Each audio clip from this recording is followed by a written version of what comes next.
Hello, everybody. Load times in this game are quite long, so it'll take us a few more minutes to actually get in here, but that's okay. We'll get there eventually.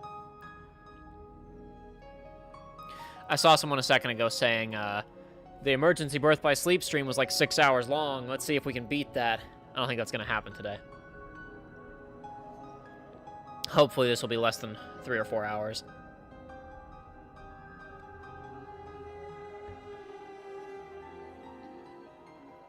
The emergency birth by sleep stream, for those who don't remember, was a couple years ago now, and it was when I needed to complete Terra's campaign on a different difficulty than we were going to be playing the rest of the game, because we played Terra's campaign on, I think, regular?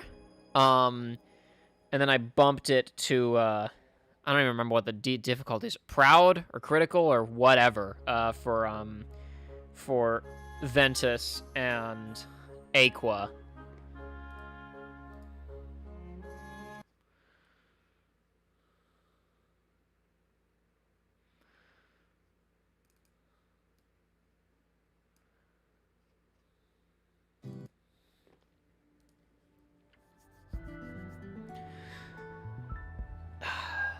The issue with that one was that basically we played the first campaign of, whatchamacallit, of Birth by Sleep on normal difficulty or not, whatever. The point was we had to complete all three on the same difficulty, and Joey played on a different difficulty than I played for Ventus and Aqua.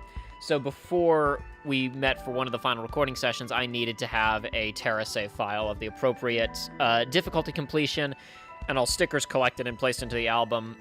And I needed that was an emergency specifically because like I needed to have that file created like ASAP, because Joey and I were going to film, the next day or whatever, or, a day or two after that. This one is not as much of an emergency because obviously filming of Jedi Fallen Order was completed at this point a little bit over 6 months ago. It was completed in July of last year. So this is more to do with the edit than it is to do with, than it is to do with the actual production of the Let's Play, as with Birth by Sleep. Basically, I'm sure I'll explain this again as more people show up throughout the stream. We had a copyright issue with an upcoming episode, I believe episode 20, the next episode that's going to come out, where there is a cutscene where there's a little 5-second snippet of audio where it's either very closely riffing the soundtrack of Episode 3 Revenge of the Sith, or it's directly using the soundtrack of Episode 3 Revenge of the Sith. I can't claim to have gone and done my research and done a head-to-head comparison. Regardless, YouTube identified that tiny little section of the score, and said, this is from the soundtrack of Revenge of the Sith. And so it got flagged. That's not a big deal, and it's entirely possible and even probable that I could dispute it and get it cleared up, and have that vanish away into the ether. However, disputing copyright claims on YouTube can take a really, really, really long time. And I'm already disputing a copyright claim where I'm fairly not even fairly, where basically something has been directly misidentified in Uncharted, like a piece of background score for Uncharted 1 has been flagged as matching the melody of another piece of music. And when I Googled the piece of music that it supposedly is, I literally can't find any listing for the piece of music anywhere on YouTube, anywhere on the internet. The only times that it shows up is on a couple of other Uncharted 1 playthroughs that seem to have also been flagged with this thing. So I have to assume it's a piece of production music or something. I don't know. It's not, whatever the piece is, it's not the name of a track from the Uncharted 1 soundtrack. So I don't know what's up with that. Unfortunately, that the piece from the Uncharted scene is covering a pretty significant chunk of that cutscene, and I don't want to have to remove all of the music, like go back and re-record the cutscene and take all the music out. It would be stupid. However, the cutscene from Jedi Fallen Order is literally just like 5 seconds of music that got tagged, and it's pretty low-key and not that noticeable. So I figure I can just go back in and get that cutscene, record that cutscene again with no music, and then I'll just take the new footage and splice those modified 5 seconds with no score into the already completed episode. So instead of disputing this episode and trying to get the copyright stuff on it cleared up, I'm just going to get it out faster by getting this footage and replacing it, and hopefully having the new episode out on Monday. It's an emergency because Uncharted is now delayed basically until I get the stupid thing with it cleared up. So we have to try and get this one cleared up so I can at least be releasing something, right? Now, I have been replaying the game, this New Journey Plus here, New Game Plus. I've been replaying the game on New Game Plus, basically since I started doing the edit proper a while ago, because there are a number of episodes of this show, of this series, where there are no cutscenes for me to pull shots from for the thumbnails. So I've wound up using the game's photo mode a lot to get appropriate screenshots and things that, look good for thumbnails. Plus, it also just meant, like, Joshua played it on his own time. Joey played it for the playthrough. I hadn't actually played it, so it was an excuse for me to play the game. I've been going through it pretty slowly over the last couple of months, really only putting time into the game and progressing when I was in the midst of editing and needed to get far enough ahead to get the material for the thumbnails, right? So at points in time where I haven't been working on LP stuff, where I got ahead on editing this and then left it alone, I just wouldn't touch it. So I haven't played this for probably a month. I know the date says yesterday. That's because... Or no, it does say... Yeah, no, it does say last night, yeah. I know the date says yesterday, but that's because I turned it on to reacclimate myself a little bit so that when I did this today, I wouldn't thoroughly embarrass myself in front of all of you guys. But yeah, so we're going to be playing... not Uncharted, Star Wars Jedi Fallen Order, where I am in this play... Because you don't get to...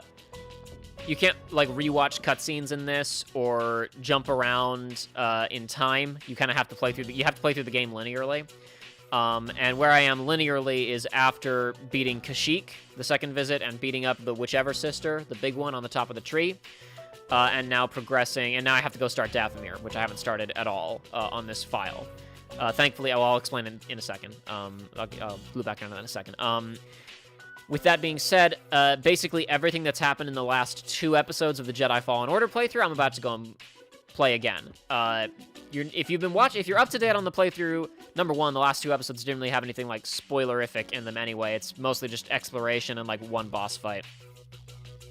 We're going to be playing essentially through the content of the last couple episodes of the playthrough and a little bit beyond what was in the most recent episode, but only like gameplay stuff. No, we're going to be stopping before I get to any cutscenes. Load in, come on, you can do it. It's thinking about it. It doesn't wanna. There it goes. Good job. All right. Before we actually head to Dathomir, I'm going to show off some features that you won't get to see in the actual playthrough, at least not until the very, very end. Something you only get on once you've completed the game. Meditation training. This is something that they added to the game in a patch. This was kind of free DLC. Combat challenges, which are what they sound like, combat challenges, and battle grid, which is basically custom combat challenges that you can create yourself. So the combat challenges are, for the most part, wave-based. You have to complete waves and get through them, and you can, if you complete them, like hit lists and that type of stuff, you can unlock bonuses. Battle grid lets you create your own. This, since the game does not have the ability to let you replay boss fights, go back to certain areas, whatnot, this is a way that you can fight whoever you want, whenever you want. You can spawn basically any enemy in the game. I'm trying to think if there are any exceptions. There are some of the really big bosses you can't spawn in. Some of like the cinematic bosses. One of the big bird boss we're going to be fighting today, you can't spawn into the battle grid, but you can spawn in any of like the humanoid bosses and the unique the unique beasts, like kind of the hidden optional tougher monsters from each world. And you can practice against them if you're so inclined, if that's what you're feeling like. You're supposed to be able to save. You're supposed to be. Oops, hold on. You're supposed to be able to save these different ones, I think, to either like upload them for other people to play or just for you to repeat. I haven't created any like ones that I just have because I tend to just boot up and play with whatever I want to fight on the given time. And this is how I use this to practice against Dathomir enemies, even though I technically haven't gone to Dathomir yet.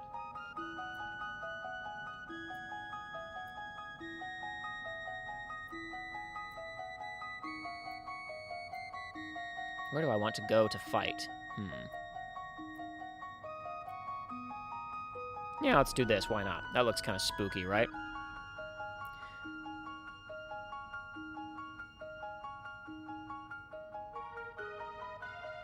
I don't think there's going to be any major spoilers in here, but I guess if anybody is concerned about spoilers for this game, you may want to not look at the side tab with enemies that are spawned in. One of these is an anti-spoiler, so you don't have to worry about it. This right here, Inquisitor Cal, this is just a bonus. This is essentially a secret boss fight. This is a secret boss fight they created as a bonus for whatchamacallit, for this DLC essentially. That was kind of in addition to just getting this entire battle grid thing that you can create your own encounters on. They also essentially added in a secret boss with the evil Cal who has your entire moveset. You can do stuff over here: infinite focus, infinite health, infinite block, all enemies hostile, no factions, spectator mode. So you can mess with different stuff. I'm going to keep everything normal because I want to practice normal gameplay conditions.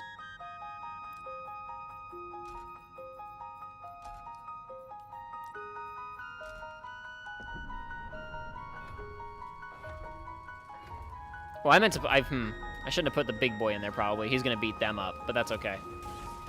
See, if I wanted to, I could turn on no factions, and then it would just... They would exclusively attack me.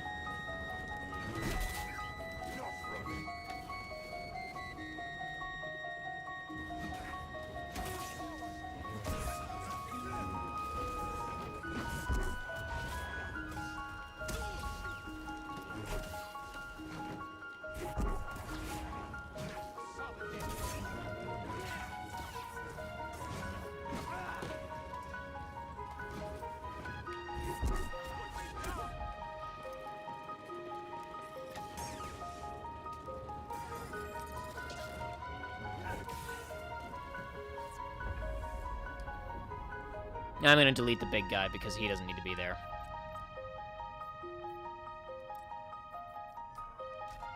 That's better. That thing actually works with them.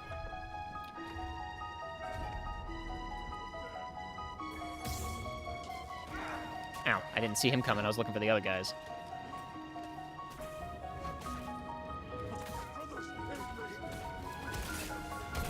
I may have to, I'm gonna have to close a blind. I'm gonna have to close some blinds, actually. I got a lot of glare on the screen right now.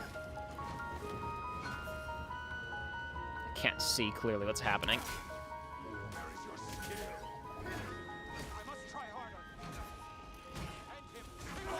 Ow. Yeah, I can't see a thing. Hold on.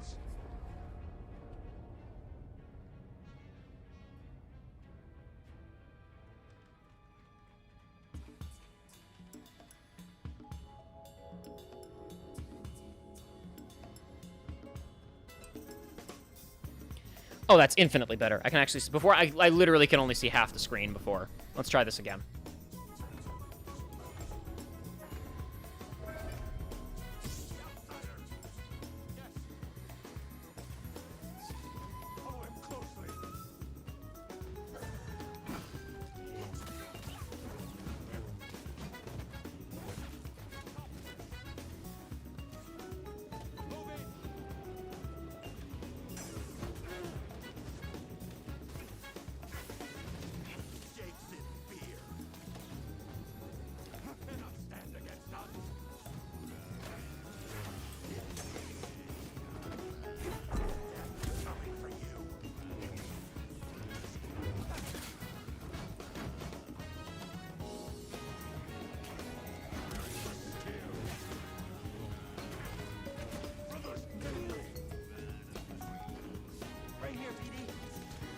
Should have practiced before I turned on the stream, but that's okay.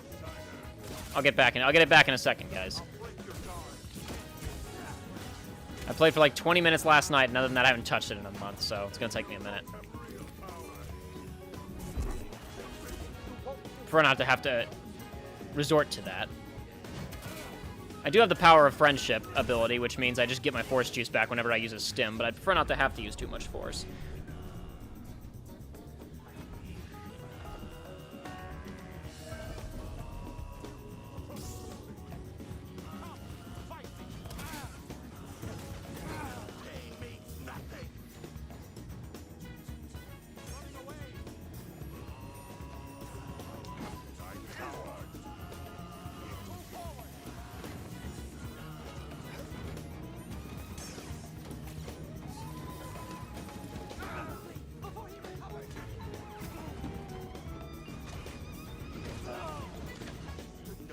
No good, boys and girls.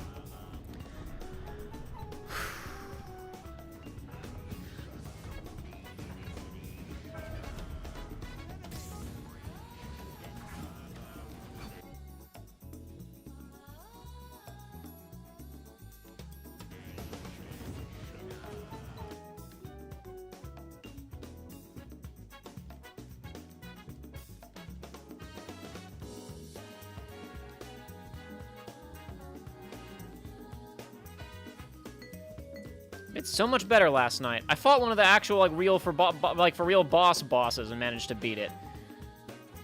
I was clowning on these guys by the end. Got no one to blame but myself.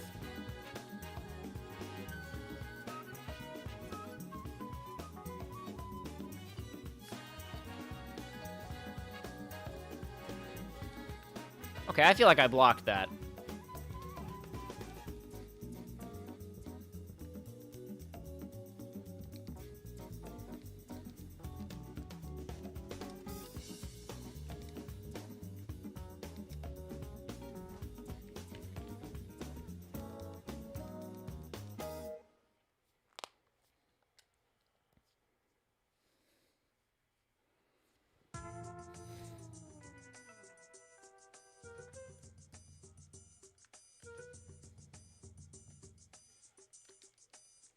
It was weird, that guy completely whiffed me.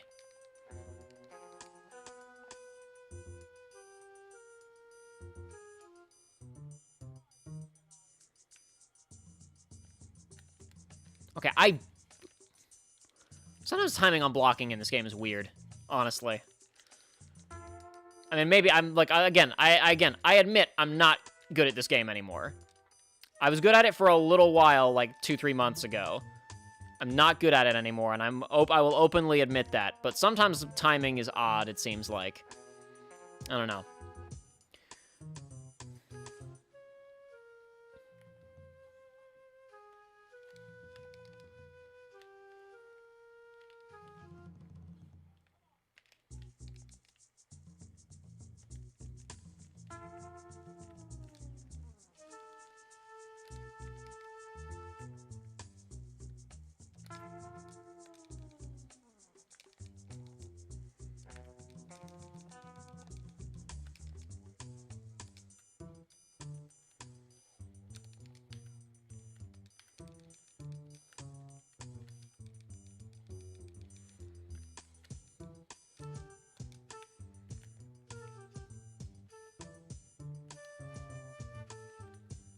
All right, one more time. Then we'll actually move on.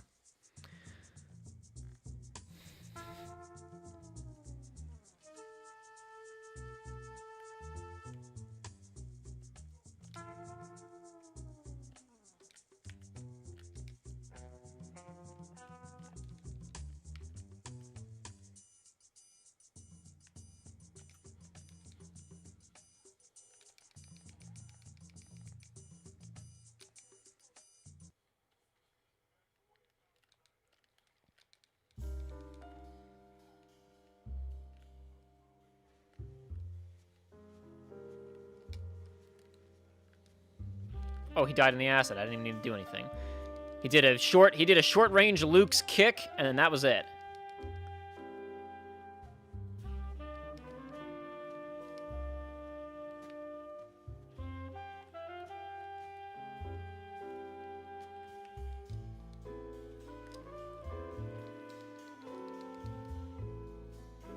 Doesn't help that I'm really not using my moveset at all. I'm just attacking and blocking. Because I don't remember how to freaking attack in this game.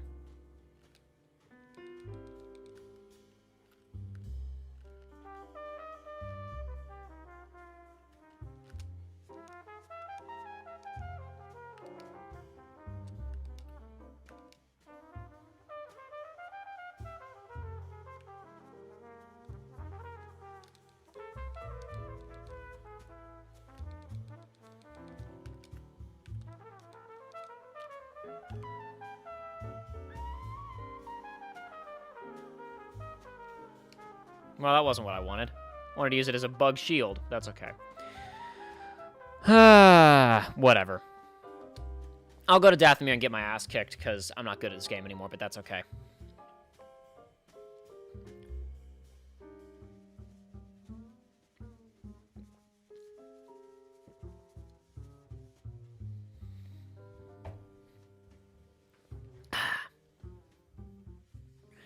Again, I knew I'd have to explain myself. I know I'd explain myself again when we were here a few minutes longer. Some more people trickled in, so I'll give another explanation real quick while we're waiting through a couple of loading screens here. We are here because I have copyright issues on an upcoming episode of Jedi Fallen Order, and I need to re-record one of the cutscenes with no music playing in the background. Typically, I would dispute it, but I'm already disputing the next episode of Uncharted, so we've already got quite a bit of a delay going on here. And in this case, I'd rather just... Because the specific bit that's gotten flagged is just like 5 seconds of the score. So I'm just going to... I'm just going to go ahead and re-record that one bit, and we're just going to dodge the problem. Because I don't mind sacrificing what is essentially a 5-second little music sting that happens to sound suspiciously similar to or be recycled from Revenge of the Sith. The scene, I think, will work even without music.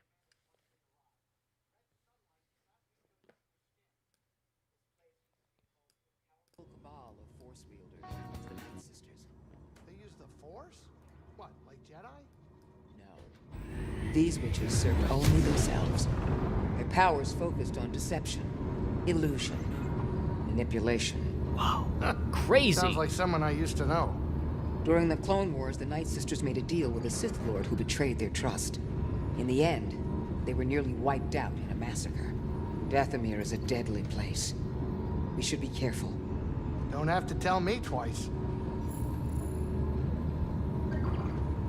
Coming up on our creepy destination. Grab some seat, kid.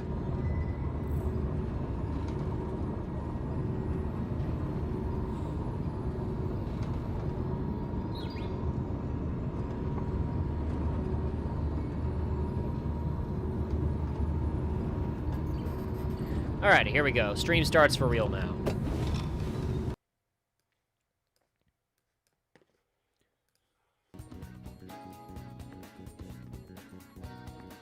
We're not going to turn up the actual volume for the game very much during this, I don't think, because I am just, like... I'm just going to be focused on playing and talking with you guys, so I don't really care too much what the game has to say. I'm going to keep it kind of on my end so I can hear a little bit of it, but honestly, it's also going to probably impact my... not to make excuses, but I'm going to be paying more attention to chat and to you guys since the quality of gameplay is not really what's important here. What do you want, Seer? That's fine. I don't care. It just gives me a second to talk to chat.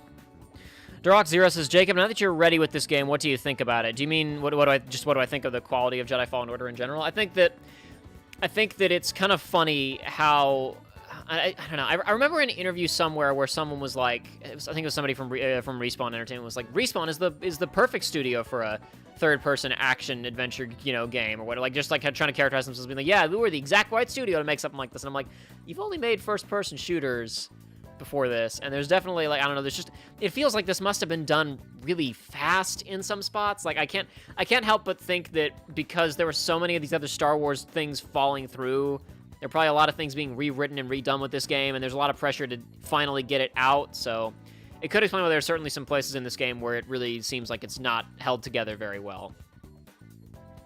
But I don't know, it's overall fun.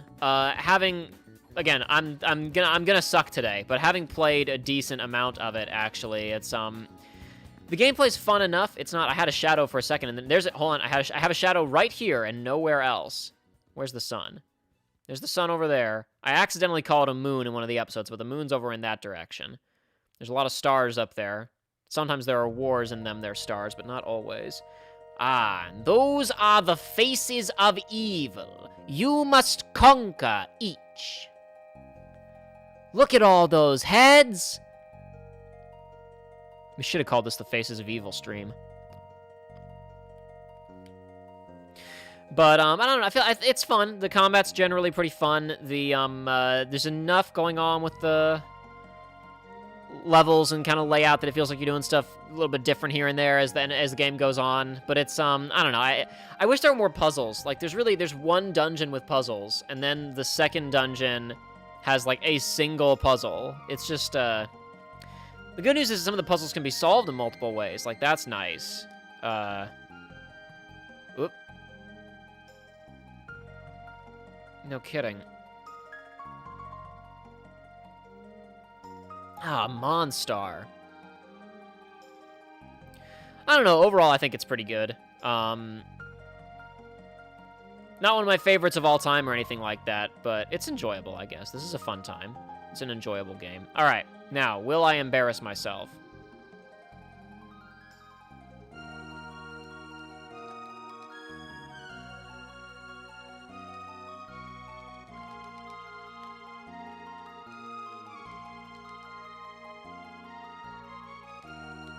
Ow. Not a big enough dodge. I did a sidestep when I should have clearly done a roll. Alright. Did not embarrass myself too much there. This will take us a little while because on New Game Plus you have to redo scans and force essence thingies, and I will be doing a good number of those along the way. I'm not going to be focused on 100%ing right now or anything, but I am going to be doing a lot of them, so this won't be a straight speed run to the ending of the course, I'm afraid. The only things that you keep on New Game Plus are all of your aesthetic, all of your your customization items. You keep your spaceship skins, BD skins, outfits, ponchos, etc. But and the other thing they patched in, again, not a spoiler, so don't worry about it. They patched in Evil Cal, and patched in a red lightsaber crystal when they added in the battle grid stuff. Only accessible in New Game Plus. It's just kind of there as a novelty. We're pretty much always rocking the poncho in the playthrough, so might as well go poncho-less for a little while, just to see something different. How about BD? What's going on with BD, huh? Could rock his original colors, but I think, you know, who cares?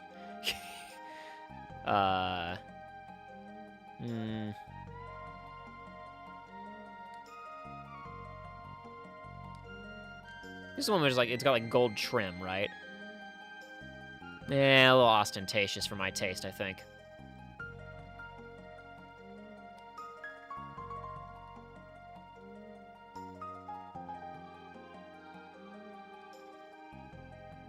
Not really feeling any of these. I guess we'll just go with the black and silver to go with the black outfit that we're wearing. Not great, but we'll do it anyway.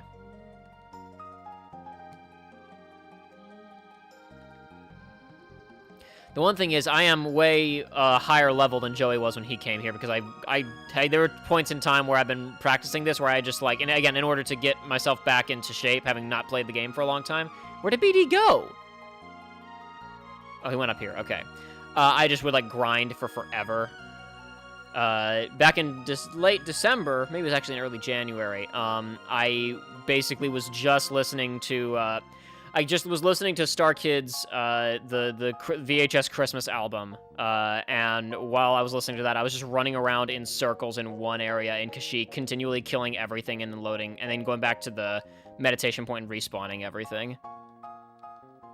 So I have significantly more skill points spent on Cal than Joey did when he came here. So I think I already have like this flat lightsaber damage upgrade. Yeah, I'm killing these guys in 2 hits. I already have the flat lightsaber damage upgrade.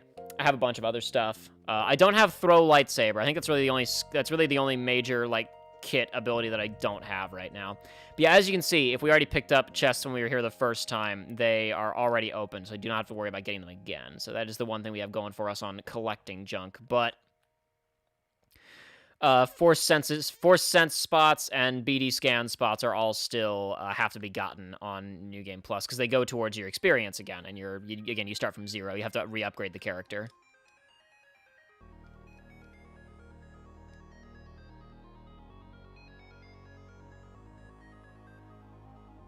Crossburn says behind the scenes, the lightsaber is actually coded as a gun with 1 meter of damage fall off. That's got it. I hope you're making a joke after I was talking about Respawn making first-person shooters. If that's real, I might cry.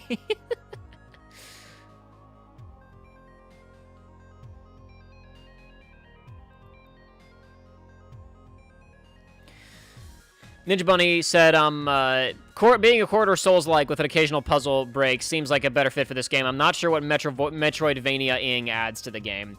I don't necessarily disagree, especially because the game does not really part of the fun of a Metroidvania, like especially you get to a super you get to a Super Metroid or whatever, right? And it's like by the time that you're in late game, you are literally sprinting through rooms that you've completed at Mach speed, and this game like is literally buckling under its own weight so much that you can't sprint anywhere without the game kind of falling to pieces.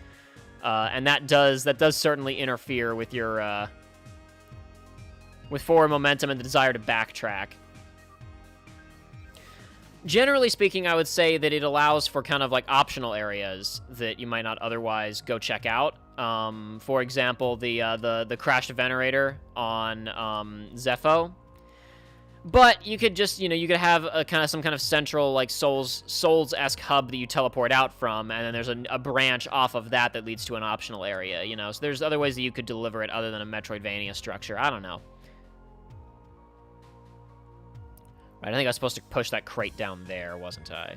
Where's the enemy? The enemy! I don't see the enemy. I got there it is. My meter came up, and I knew there was an enemy somewhere, but I could not see it. I could sense it in my feet, but I could not see it. Feel. The Great Emerald's power allows me to feel. Right, I needed to push that crate down there. I remember that now. I don't know, there are a lot of design aspects of this game where you are kind of left wondering, was that really the right choice for this game? What does being a Souls-like add to this game? What does being a Metroidvania-like add to this game? But at the end of the day, it's just kind of more of a situation of like, well, at least it got made at all, considering the sorry state of, and not even EA Star Wars, because people like to, get down on because obviously with the EA Star Wars situation, we now know that the then outgoing president of EA was the one who made the deal. And then we kind of moved on to the current head of EA, who is not interested in doing third-party games like EA used to be their bread and butter, movie adaptations and third-party games, and now he pretty much exclusively want to focus on their own IP. So now they're saddled with a 10-year deal for a brand that kind of the top guys at EA are not interested in. It doesn't really fit with the corporate image that it doesn't fit with their new corporate message, right? So obviously there's been a lot of talk about how, we've now had this whole stretch of Star Wars games where it's really been Battlefront 1, which is Garbo, Battlefront 2, which is slightly less Garbo, and this, and Squadrons, and that's basically it, right? They've seemingly have canceled more Star Wars games than have released. And this is really the high point of the bunch, and it's a pretty glitchy Souls light that doesn't need to be a Metroidvania, right? But really, honestly, to me, this isn't even like, oh, thank God, like the EA Star Wars video games finally produced something. This is, oh, thank God, finally Star Wars games have produced something, because the state of Star Wars games before EA got the license was bad too, because LucasArts used to be a really respected video game developer that made all kinds of stuff and the occasional Star Wars game. And then in the mid-2000s, it turned into just constant Star Wars shilling, and most of them were not good. The Force Unleashed was kind of a cute novelty, and The Force Unleashed 2 was kind of embarrassing.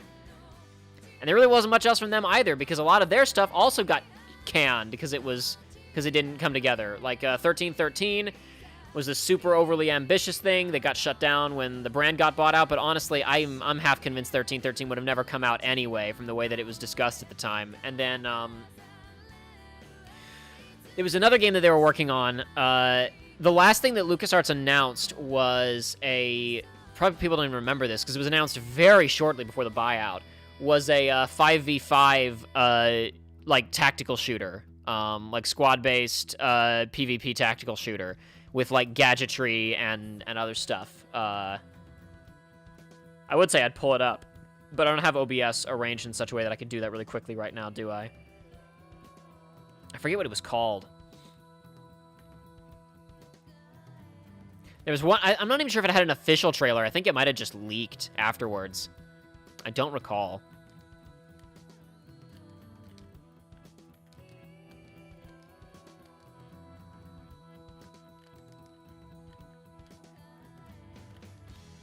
Sometimes it's 3, sometimes it's 2. I gotta get used to their attack patterns. What the heck? Where'd the scan prompt go? BD? There we go. Dun, dun, dun, dun, bum, bum.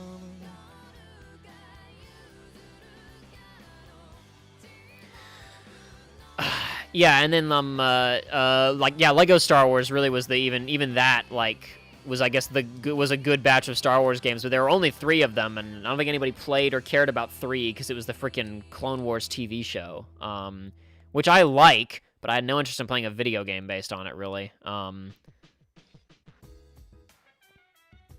Really, it's just like Star Wars. There used to be a ton of Star Wars games, and there used to be like a lot of interesting weirdo stuff being attempted with them, and yeah. This is both a LucasArts problem, like a George Lucas era Star Wars problem, and a Disney era problem. Both like the same problem manifesting in different ways. Lucas era, he really didn't give a crap about anything other than the movies and eventually the CG Clone Wars TV show. So all of the novels were essentially just like all of the novels and like and earlier cartoons and the video games were all essentially just like licensed fan fiction. No A posing today. That's too bad.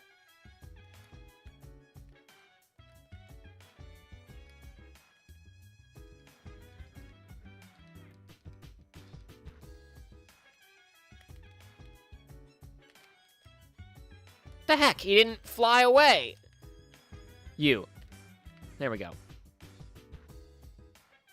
I was trying to shoot him up the stairs at this guy, but he hit the stairs instead and lost all his forward momentum. There we go. Gone. During the George Lucas era, like, you've got basically just he cares about the movies and not much else. Like, all the, like, there's interviews where he talked about, like, I don't give a crap about any of the book stuff. Luke never gets married. The Han and Leia's kids don't do all this other stuff. Like, And then Disney's now gone hard the other way on everything that we do is canon. Everything is going to go through the story committee, and it's going to be slotted into the canon, which leaves them with deciding what to keep from the old stuff and what not to. And so far, it's mostly been the movies and the Clone Wars TV show, which is the stuff that Lucas cared about. And then the only thing they've really been like, oh, who knows what'll happen is with KOTOR. Which is a smart move because KOTOR is in a position where, like, you could say, oh, it's canon, and it doesn't matter because it's so far removed from everything else. But then you could also say it's not canon because then that leaves you the opportunity to go and tell stories in that time period if you want to, again, right? And at the end of the day, I don't care about whether or not something is canon is really the thing for me. It's like, it's just not important to me. Whether or not a story is canon has no impact on my enjoyment of it. And honestly, I really wish that both brands of Star Wars, Lucas Star Wars and Disney Star Wars, were willing to do wacky, as the kids on Tumblr and fanfiction.net say, wacky AUs, alternate universes. I've said before, and I will say it again, that I really wish that The Force Unleashed, like, it should have just leaned into its premise and been, like, a wacky time travel boss rush, like Fury or something, right? Where you are playing as some ridiculously overpowered Star Wars guy who fights like a DMC character, and you just jump around and fight, like, all-time great characters from Star Wars. Beat up Darth Maul, beat up young Obi-Wan and old Obi-Wan, beat up Luke, whatever, right? As it stands, The Force Unleashed, honestly, it's just like, I don't know. This is perhaps another issue with just my, in general, how I feel about the way Star Wars is handled. But, like, The Force Unleashed was really not even all that unleashed. It was just, like, and I've talked about this. I hate that the Force is just, like, this list of video game superpowers. It's just not interesting to me that way. And the fact that... Now he's given up, now that I bounced a shot back at him. Oh, hold on, he's thinking about it. He thought about it. He thought better of it.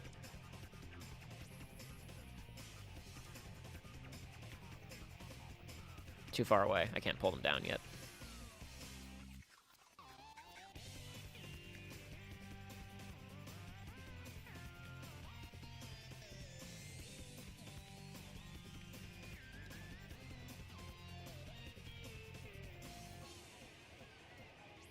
Come on.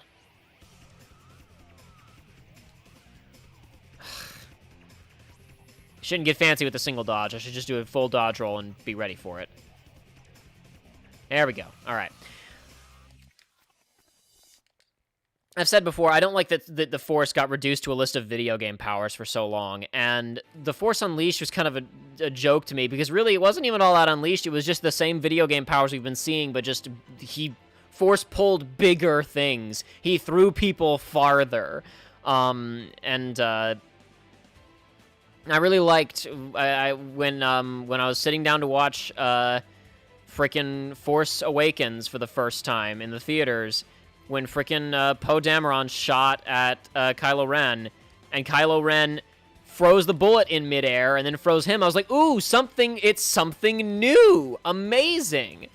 And like, I don't know, people getting upset about Luke doing like a new Force power that isn't in a fake made-up book of Force spells, even though it actually was in a book of Force. This is something that Neryl talked about in his video on The Force Awakens, but I remember specifically people being like, you made up that Force telekinesis thing, and then he was like, no, literally, there's an ability called Project Self in this book of Force things, and they're like, but that book isn't canon! It's like, who gives a crap? Who gives a crap what's canon in it? Like freaking, they just made stuff up! All these movies made stuff up until they stopped making stuff up because they codified what they were doing, and I really just wish Star Wars was free to be wackier than it is, because so much of Star Wars is really, really conservative and entrenched in what once was and what has continued to be. And basically ever since Obi-Wan pushed over a robot in Episode 1, which was really just an upgrade over telekinesis that already existed in the previous movies, there just hasn't been new stuff. The original movies were just making it up as it went along, but then by the time that it got to the prequels and to expanded media, it was all like... It was all kind of... It becomes sacred, you know what I mean? In the first movie, the Force is sensing things that are happening in the distance, because Obi-Wan senses that people died on Alderaan, messing with people's brains, making weird woo noises, depending on which version of the movie you're watching, and whatchamacallit, making noises to distract people, and I guess turning into ghosts and talking to people after you die. And then in the next movie, it was projecting ghosts, telekinesis, you know, like, it was just all over the place, which is fine, because that's the way I would want it to be. And then, like, as soon as I got to the prequels, it was just the same stuff over and over again. And I shouldn't say the prequels, because the video games in the 90s also codified the list of powers. Really, the tabletop role-playing games codified the list of powers in the late 80s.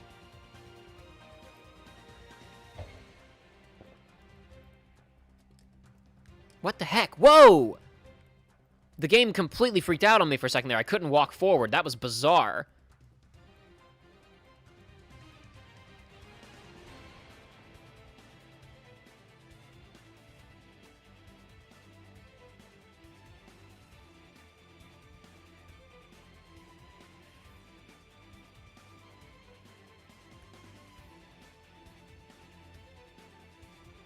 Crack AU, yes, not a wacky AU, excuse me. Yes, it would be a crack AU.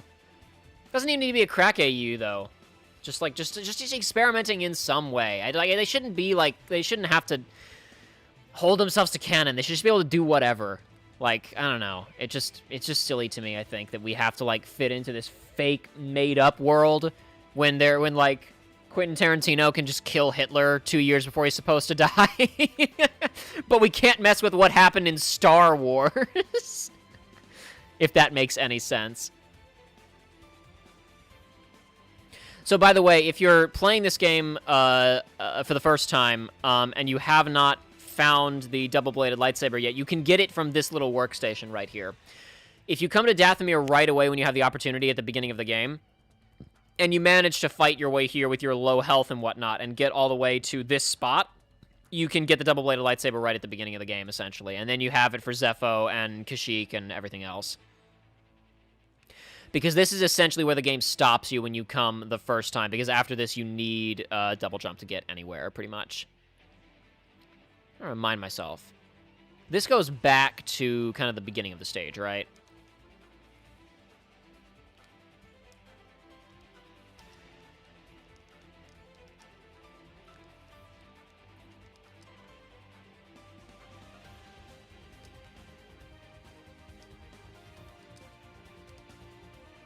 Oh, no, it goes to this upgrade. Yes, which is by the meditation point, of course. I remember now. Okay. Yeah, I'll head back to where I need to go in a second then.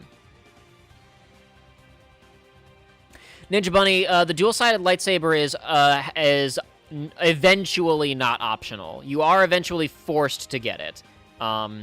There are multiple ways to get it. You can get it from, Cordova's workshop on Bogano, or whatever the name of the planet is, or you can get it from the workstation that we were just looking at a second ago. But there is eventually a threshold in the story where you get the double-bladed lightsaber no matter what. That could be an argument in favor of its Metroidvania-ness, that you can get some pieces of equipment and some abilities earlier than you would be able to otherwise.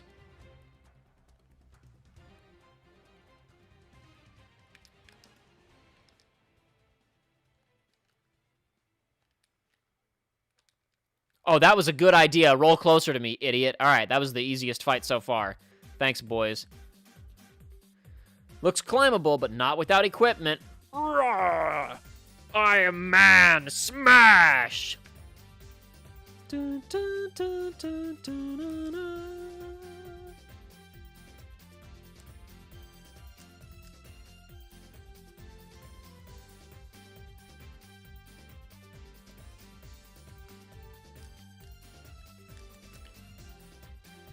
Barely made it.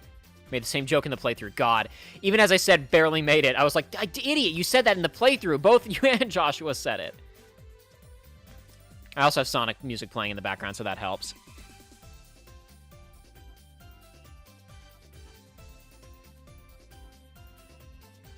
Very dumb criteria, I know, but I have always and will always think that every lightsaber that isn't the standard lightsaber looks incredibly stupid. I don't know. To me, I just, I want more new stuff. Really, I want less lightsabers overall. I've said already in the playthrough, if I never see another lightsaber again, it will be too soon. I'd watch 3 more movies like Solo. Not necessarily literally with that cast, but just space crime, something else.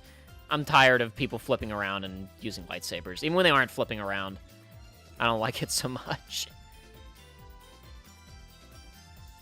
It was fun to see people do stuff with lightsabers that I've been waiting to see for forever in some recent media. Some of it you'll see later in this game, actually. We haven't gotten to it yet, and I don't want to talk about it. And Rian Johnson in The Last Jedi finally did some stuff where I was like, yes, finally, somebody finally did that with a lightsaber. But other than that, I think I'm over lightsabers for a while. Seen plenty of lightsabers in my day.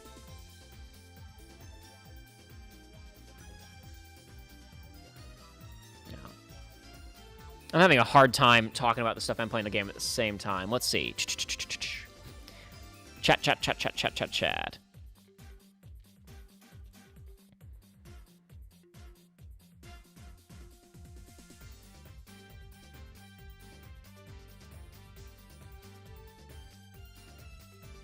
You think we'll get Final Fantasy 16 this year? I'm optimistic. I think there's a chance. Haha. I seriously doubt it, but I mean, who knows? The rumor mill is that it's been in development for a while, but I really wouldn't. I wouldn't think so. I would think that obviously, Yoshi P is only the producer, but I would think it'd be very difficult for him to split his attention between Endwalker and that. I imagine that until Endwalker is out, he's going to be spending, 70% of his week on Endwalker. Not that there isn't, I'm sure, a completely separate team and a director and other people working on, whatchamacallit. What's the game called? 16. Not like they need him to be there or anything, but it's just like the resources are going to go certain places, and hopefully, like this, we talked about before, obviously, on this show, the situation with, like with Final Fantasy 13, where other teams got pulled off to help development on Final Fantasy 13. And while hopefully there won't be, like, a literal, please help us build crystal tools type situation, I wouldn't be surprised with the people who are in the same studio, because the same studio is working on both games. I wouldn't be surprised if there's a point where development on 16 more or less stops for a little while to help wrap up work on Endwalker. I'm not saying that is what's going to happen. I'm just saying I wouldn't be stunned if it did happen, because who knows? I'm not there. I don't know. I mean, really, there's no point in speculating on it because we don't know enough. We'll see it when we see it, and I'm not really. Every time that I think back, every time at the time things seem hard to wait for, and then once they're out, and once they're in the rear view, the wait period seems so negligible and unimportant. Like, now that Kingdom Hearts 3 is out, the fact that it took, you know, 6 years or whatever between, I guess, hold on. That was 7 years after DDD. Like, it doesn't feel like anything anymore. The gap between Revenge of the Sith and The Force Awakens doesn't feel like anything anymore. The wait for the Final Fantasy VII Remake doesn't feel like anything anymore. I really just don't care about waiting for stuff. There's plenty of things in the world that I haven't experienced yet that already exist, so I'm perfectly happy to wait for new things, usually. The year I gave up being excited for things, my life expectancy extended by, like, probably a full decade.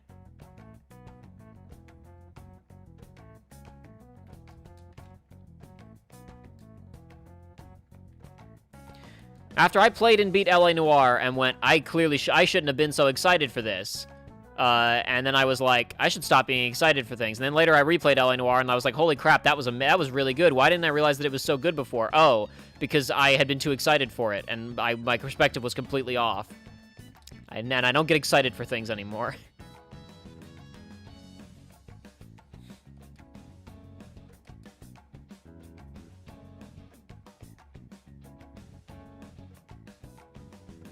Does BD have toes? Let's have a look at BD. Yes, he does. Look, I guess he has two toes. Like, there's two kind of appendages. It looks like he has toes. It kind of looks like he has toes, a little bit. No, there's little clamps on the front. There's little claws on the bottom right. You can see there near Cal. No, that was Cal's strap, not his. No, okay, no, he doesn't really have toes. He has two clamps. They're not. I guess we could call them toes, maybe, but I don't think so. Beep, bop, boop. Oh, hey, there's the boss. We'll get to him in a few minutes. I think we totally missed that when we were doing this before. I don't think we saw that when we were playing this. I don't realize you got a little sneak preview of him. I guess we were distracted talking about something.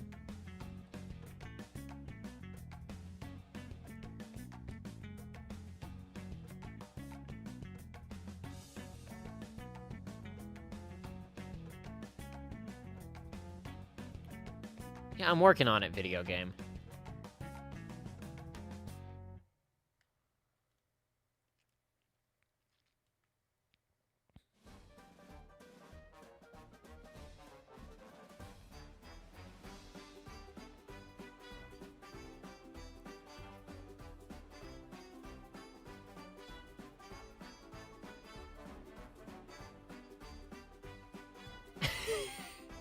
Last thing I was genuinely super hyped for was Fire Emblem Three Houses, and it turned out to be the worst game, one of the worst games ever. So now I can't ever feel joy again. Like I talked about in the, it may not have seemed that way in the playthrough, because Joey and I are very sarcastic people, but like, we were genuinely having a good time for most of Kingdom Hearts 3. I really think the only time that I completely, like, even when, like, stupid, lame stuff was happening, when Xehanort was doing his stuff at the very ending of the game, and I went, wield the fist of I, even when the stupid stuff was happening, I was, like, laughing at it. I was having a good time for the most part. I think the only times that I really completely stopped having fun with Kingdom Hearts 3, the only time I completely stopped having fun was when Larxene said my secret. Like, the disdain you have to have for your own audience. Like, I could not believe it. To be completely honest with you guys, I had seen just a still image of Larxene saying my secret, so my strong reaction in the LP was, I guess an argument could be made that maybe I was acting a little bit because midway through the scene I guessed where it was going, but like I was, ugh. How can you spend 5 years telling people something's gonna happen and then charge them $60 to say something's gonna happen? Like I can't stand it. It's the worst.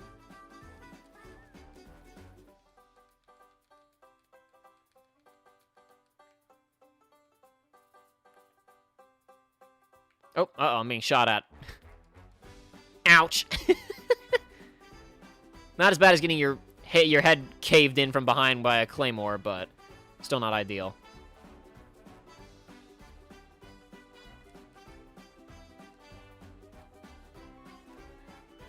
Oh, you didn't fall off. That's okay. I'll finish you off.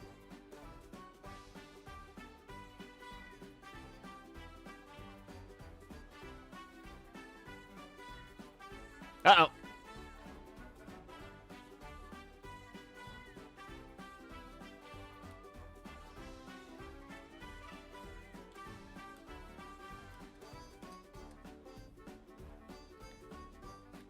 Gone.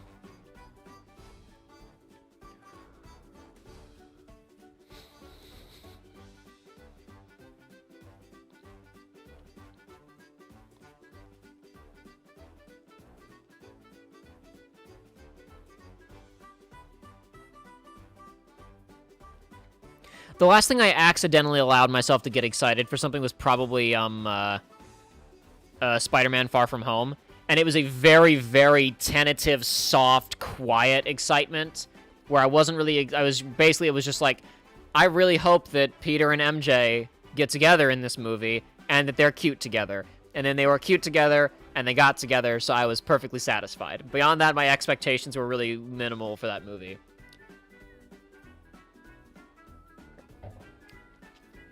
And I was pleased with the fact that they, I mean, like, I think anybody who has any familiarity with comic books was able to call, like, the twist of where that movie was going. But I was pleasantly surprised with how weird some of the visual effects were. That should sound obvious, like, of course, in a movie with freaking Mysterio, there's gonna be some weird, surprising visual effects. But I don't know. I just really expect bland nonsense from Hollywood. The Marvel movies occasionally do weird stuff, but not always. So I was pleased that there was some fun weirdo stuff in there. And that Peter Parker got attacked by the zombie of Tony Stark. I thought that was fun. I had a good time with that.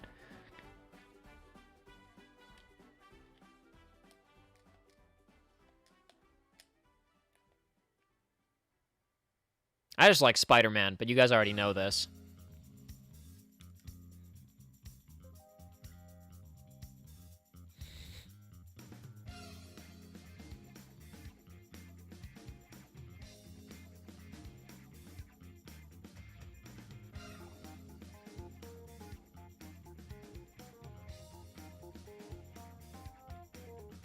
Easy peasy.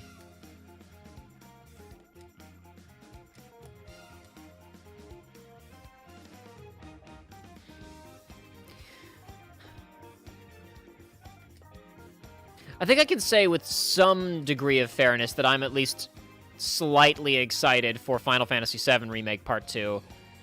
Against my attempts otherwise.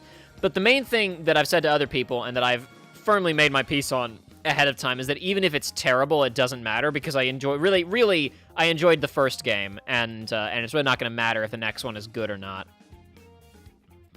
Because at the end of the day, what we actually got out of Final Fantasy VII Remake was just yeah, whatever you say, Marin. Really, what we got out of Final Fantasy VII Remake Part 1 was just like a very, very good depiction of the four main characters. To the extent that, like... I was actually talking with Joshua about it afterwards, and he was talking about, like, it completely changed, like, his entire, like, perception of Aerith. From like, whatever, to this is a really good character. To be fair, I think he went into Final Fantasy VII the first time that he experienced it with preconceived notions about who that person was and how they functioned. But it just, like, honestly, the performances of the main cast in Remake and just the subtle way that they're handled, that game is so good, even if you're blind on it with how the characters are handled, because there's just enough nuance that you can, in the performances and script, that you can read into what's going on. But if you actually know these people, then you can go even further into what's happening underneath the skin, and they're just so interesting. It's just... It really pulls out, like, how lame JRPGs have become, because, like, all that people really want is just interesting characters with interesting relationships and decent scripts. Oh man, dude, look! Octopath Traveler, there's pixel art and turn-based combat. but a terrible script and no relationship work. This is what you guys wanted when you said you wanted a classic RPG, right? I haven't finished Bravely Default, and I know that it gets weird later on, but, like, there's some amount of disdain and disrespect for your fan base when you're like, oh, people want a classic RPG.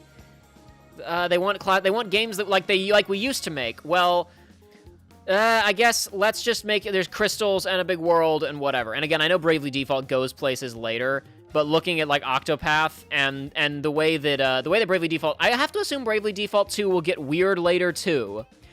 But the fact that, like, they're selling it on its genericness is just so bizarre to me. It's not that people liked that they were generic. It's like they liked that there was, like, they liked the characters and the tone and the combat. And at the end of the day, even turn-based combat, even people, I know people, oh boy, that Night Brother was not liking it. People like, oh, I like turn-based combat. Shut up, Jacob. I like turn-based combat. It's good. Every turn-based combat game has other stuff going on, not every, but like the good ones have other stuff going on. By the time you get to Final Fantasy VI, you're not even doing turn-based combat half the time. You're doing riverboat navigation and minecart sequences and memorizing opera dialogue. Like Final Fantasy VII, you're doing motorcycle chases and switch timing puzzles. And, you know, submarine minigames, chocobo races, and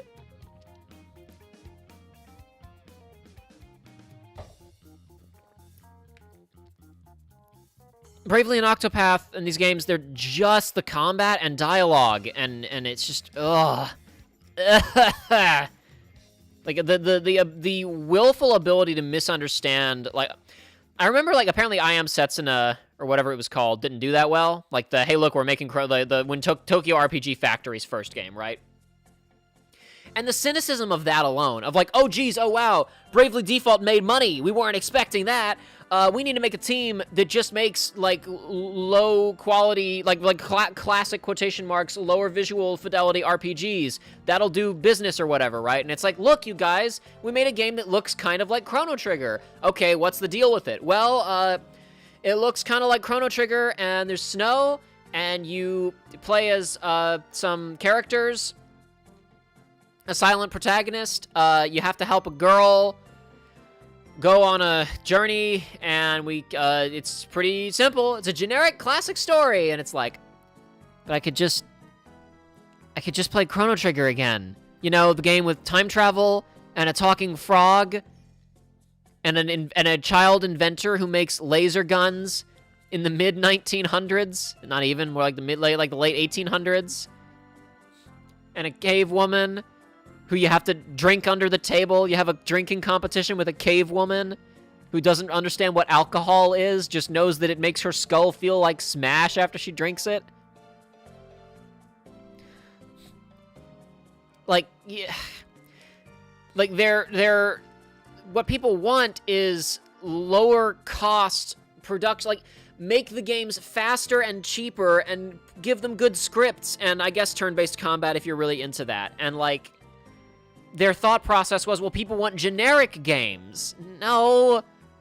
They just want cheaper games. Cheaper and generic aren't the same thing. I wonder if they're going to wall bang me. No, I do have cover here. Now, what's interesting is later on, there's a pole underneath that bridge that you're supposed to walk along, and I did not see it when I pulled it down. I think it only spawns in later. Interesting, they're only firing the you have to dodge them shots. I guess that makes sense, because they don't want you to, you know, kill them all. Yeah, they want you to have to run. Oh, well. Time to run. Whee!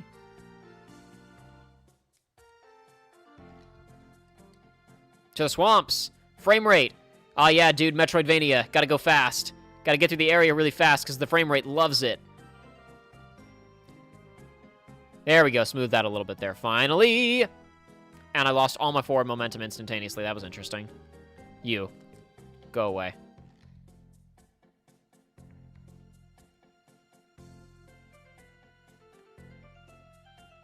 Ow. Didn't notice my meters were still up.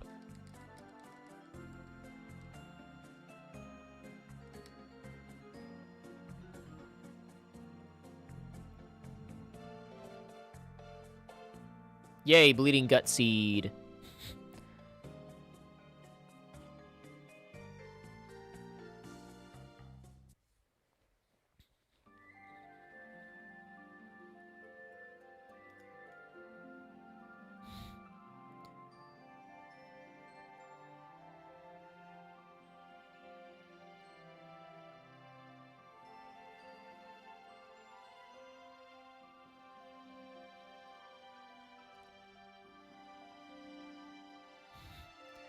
Onimax Blade says, it's weird for you to say you expect bland nonsense from Hollywood, I mean, it's true, but I wonder what stuff you really and truly enjoy and love. Films seem your thing, partly. Games you act cynical about as well, and anime you sometimes mock, though you do praise.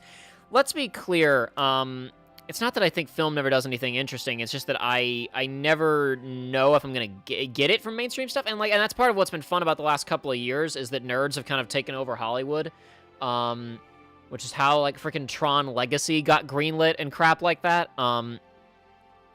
It's just that I don't necessarily know if I'm gonna get it, you know? I don't always know to expect it. And the Marvel movies have gotten very, very weird by mainstream standards. And if you look at stuff like Guardians of the Galaxy, I think now that we're removed from it, it doesn't seem so weird anymore. But both Guardians movies are pretty wild, when they came out. And I haven't watched any of WandaVision, but it seems like it's pretty much just a TV show about being weird. But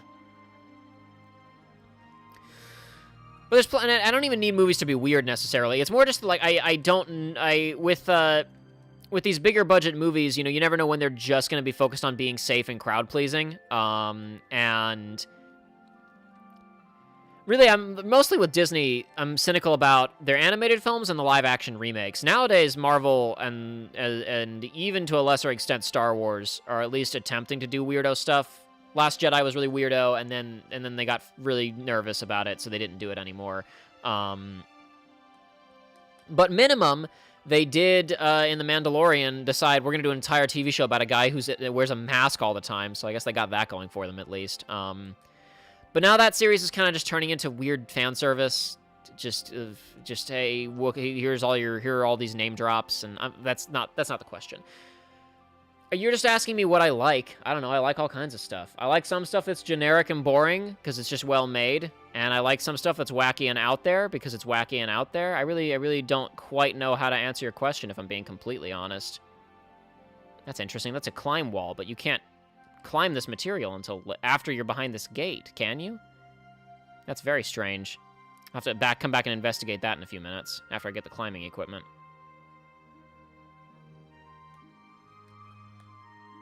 Yes! Barely got within range.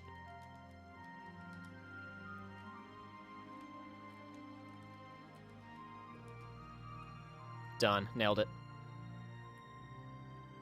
Oof! Sunk even lower than we did during the actual playthrough. Damn.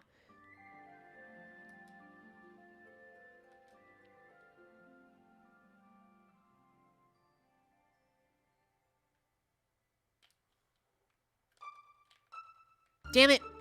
Come back here. There we go. Oh, he's flying. Nice.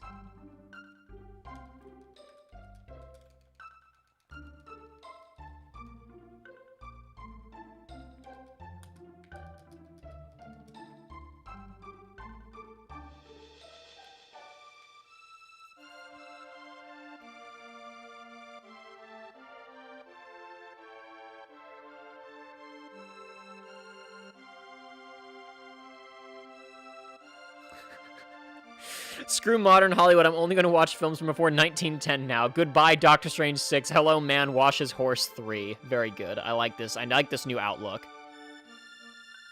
I am into it. Child Steps on Garden Hose, the first comedy film. Train Pulls into Station, an experimental horror film. Kosh Kyo says, have you been able to have fun with P5 Royal yet, or do you just not have the time? I know you're a busy potato. I don't know what that means. A busy potato. Usually a potato's lazy, aren't they? Couch potato. I have watched playthrough footage of most of the relevant new stuff. I haven't watched like footage of the new dungeon, so I don't know what to expect when I actually play it, but I've watched I would wager to guess I have watched like 60% of the new story cutscenes. Just I want to know if it was good or not. Kasumi's pretty good. I gotta say, usually when the Persona games decide to push one of the waifus, really, I guess I shouldn't say usually because it doesn't happen that often, but like when Persona 4 Golden was like, look, it's Mari, you like her, right? She's the pick now, right? I was like, no. She's kind of lame, actually. I think she may be the worst one. Of the main group, obviously. The non-party member romanceable options in 4 are all pretty lame. That is... Oh, wow. They already finished him off for me, thanks. I haven't played 3. Or I guess I technically haven't played 4 either, but I haven't watched a full playthrough of 3.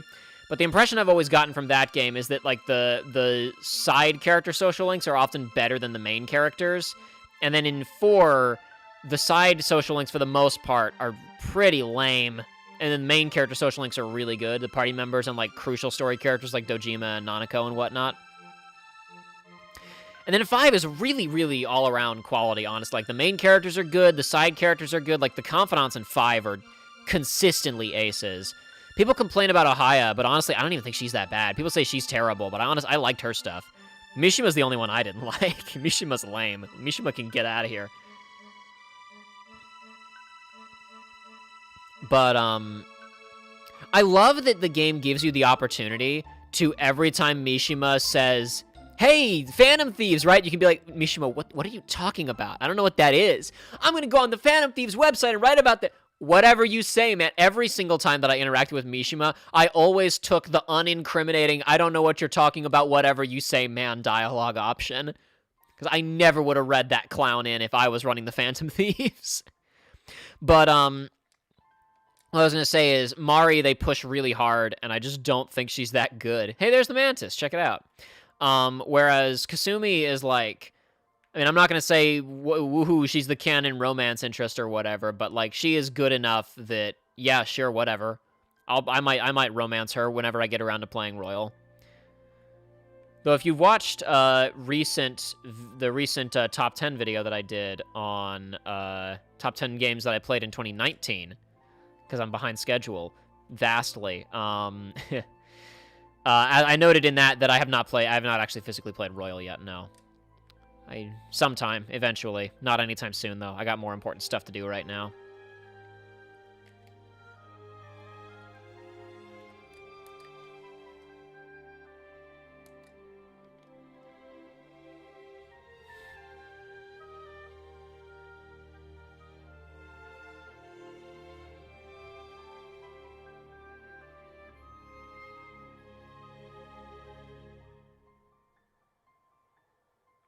Whatever. Do your thing, dude.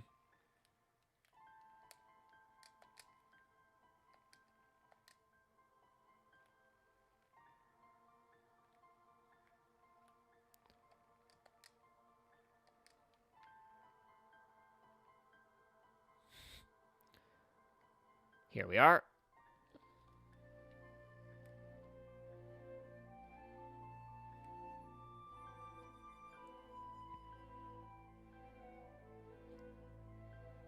Oops. Yikes. I don't necessarily agree, Ninja Bunny, that P5's story is not built around social links as much as 3 and 4's were, but I really just appreciated them as the individual kind of episodes that they were, of just kind of essentially short stories set in that setting with different characters, and they occasionally cross paths with each other and interacted, because the story of P5 is much more episodic than 4's, which kind of has a more ongoing thing. And 3's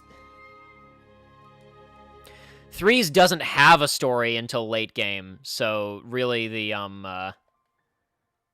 whatchamacallit, the social links really are the story for a huge chunk of its runtime. But honestly, that's part of why I don't like 3. This is looping back to our conversation about generic JRPGs. or you're just having a second ago. Like, look, you guys, we made a game about collecting crystals. That's what you wanted, right? It's like, dude, even Final Fantasy V was subverting that. By the time we got to Final Fantasy V, it was like, look, the crystals explode when you find them. But the, Persona 3 is just like, hey, look, a big tower.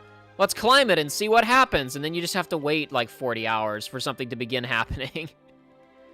And along the way, you just interact with these characters, which is fine if you're really into them. But I gotta say, I never really connected that hard with any of the main characters at 3, which is why I probably never really bothered to watch a full playthrough of it. Because every time I tried to get into it, I was like, I really don't like any of these people that much. They're all kind of confrontational jerks. I like Aigis. I really like Aigis. I think she's interesting. Akihiko's kind of cool.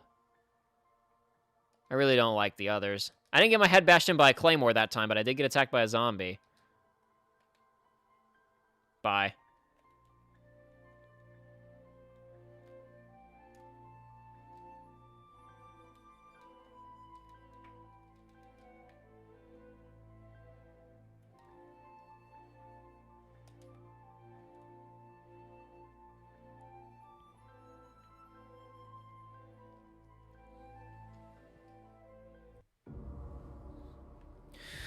I don't know. I just never particularly connected with the characters of 3, and for me, that's really the important thing. Whereas, like, I was so into everybody in 4 so fast when I was first going through that. It's like, these are all awesome people.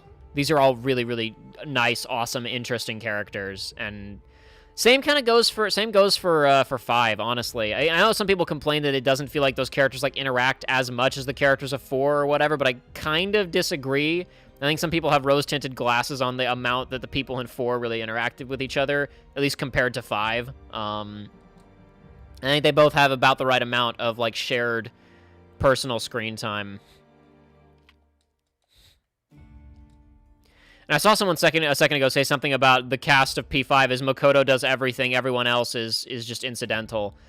I don't think that's fair either, especially because an argument could easily be made that, like, you could go the same way with Persona 4 and say that it's like, you and Yosuke do everything until Naoto shows up, and then it's you and Naoto do everything.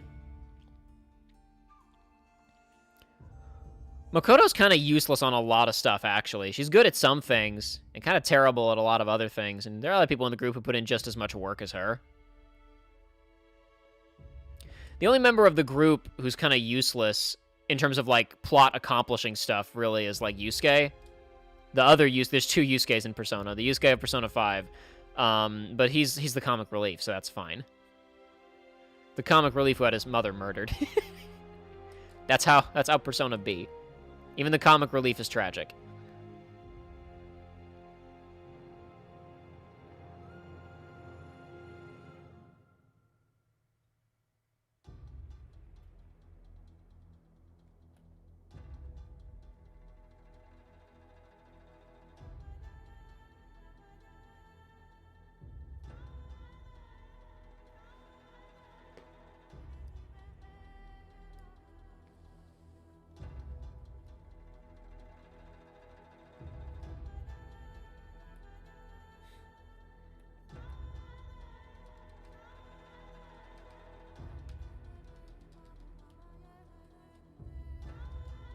Alright, that's an opening, of course.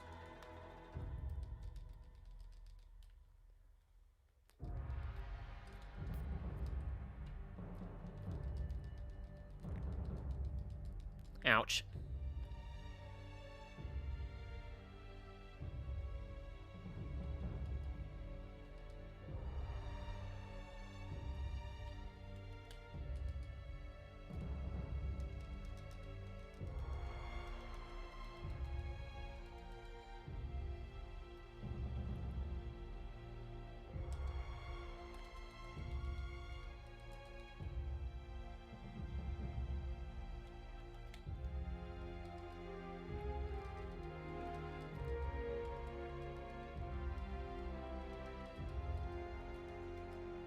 Okay, whatever. Fly away. This is from the soundtrack of Uncharted 2, Onimax Blade. Keep in mind, folks, you can read what songs are playing up at the top of the screen. Of course, if you're watching on your phone, maybe it's a bit too small and you can't make it out, in which case that's fine. This is from Birth by Sleep. Not quite as appropriate for the fight that we're doing right now, though.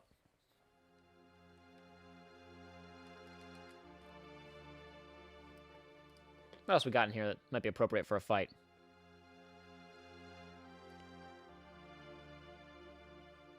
Not a lot of fight music in here, because I generally, this whole kind of playlist is meant to be, like, could be kind of normal background music.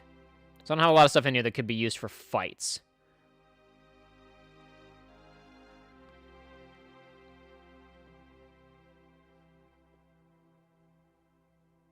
I just saw it and then I lost it. Where'd it go? Hold on.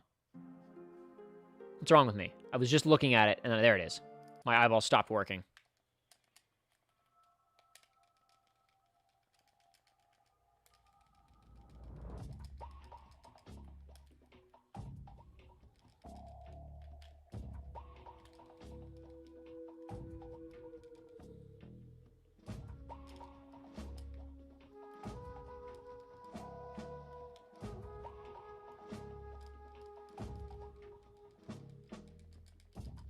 I think I'm kicking this thing's ass.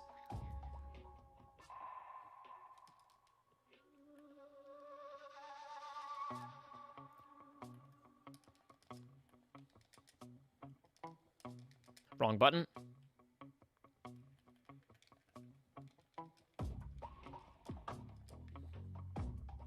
Am I kicking this thing's ass? I think I'm kind of decimating it. Okay, that wasn't great.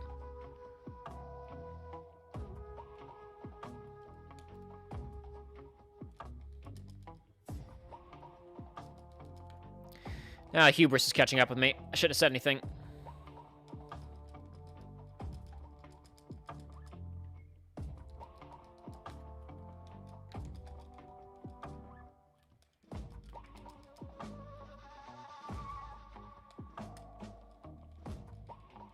I think I just kicked its ass. We came, we saw, we kicked its ass. I gotta wait for it to leave. Whatever, that's fine. Go ahead. Go on, get out of here. Adios.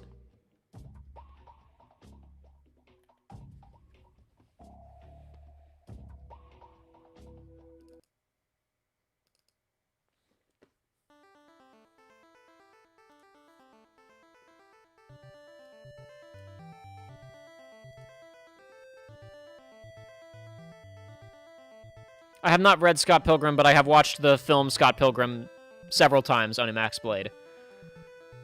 Edgar Wright is one of my favorite directors. Hot Fuzz is one of my favorite movies ever. It's in my top 5, easily.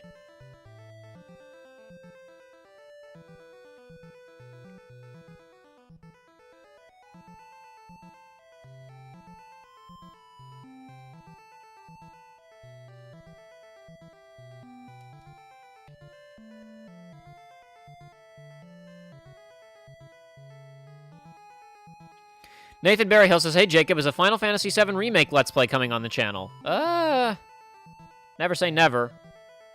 I have a lot to say about that game, and making videos about it would be really difficult because I have a lot to say about it. Being able to word vomit in a Let's Play would be useful, but don't know. It's kind of a long game, 40 hours. Right now, we are mercifully working on the Uncharted series, which are mostly 10-hour games. 4 is a little bit longer, and Lost Legacy is a little bit shorter. Honestly, the way I play Lost Legacy, it's about the same length as any of the other ones, because there's an optional explore around and hang out level in Lost Legacy, and I would never play that game without doing all of it, I don't think.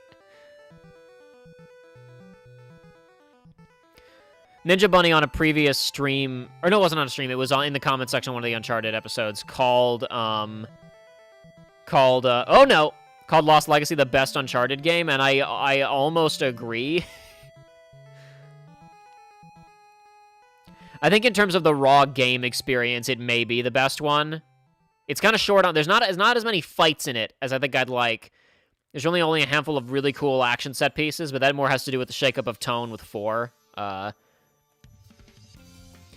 like, the big explore the area Jeep level in that game feels like something that should have been in the series from, like, game 1. Like, you do very little treasure hunting in the treasure hunting series, and that one big Jeep level in Lost Legacy is one of the best levels in the entire franchise. See, here's the gate. There's a climb wall over there, but not on this side. Interesting. I'll be back to investigate you shortly.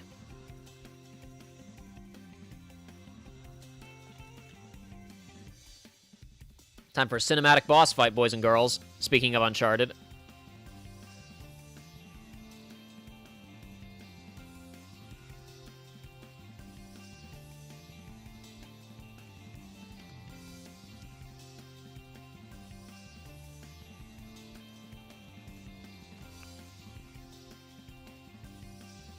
Why did that happen?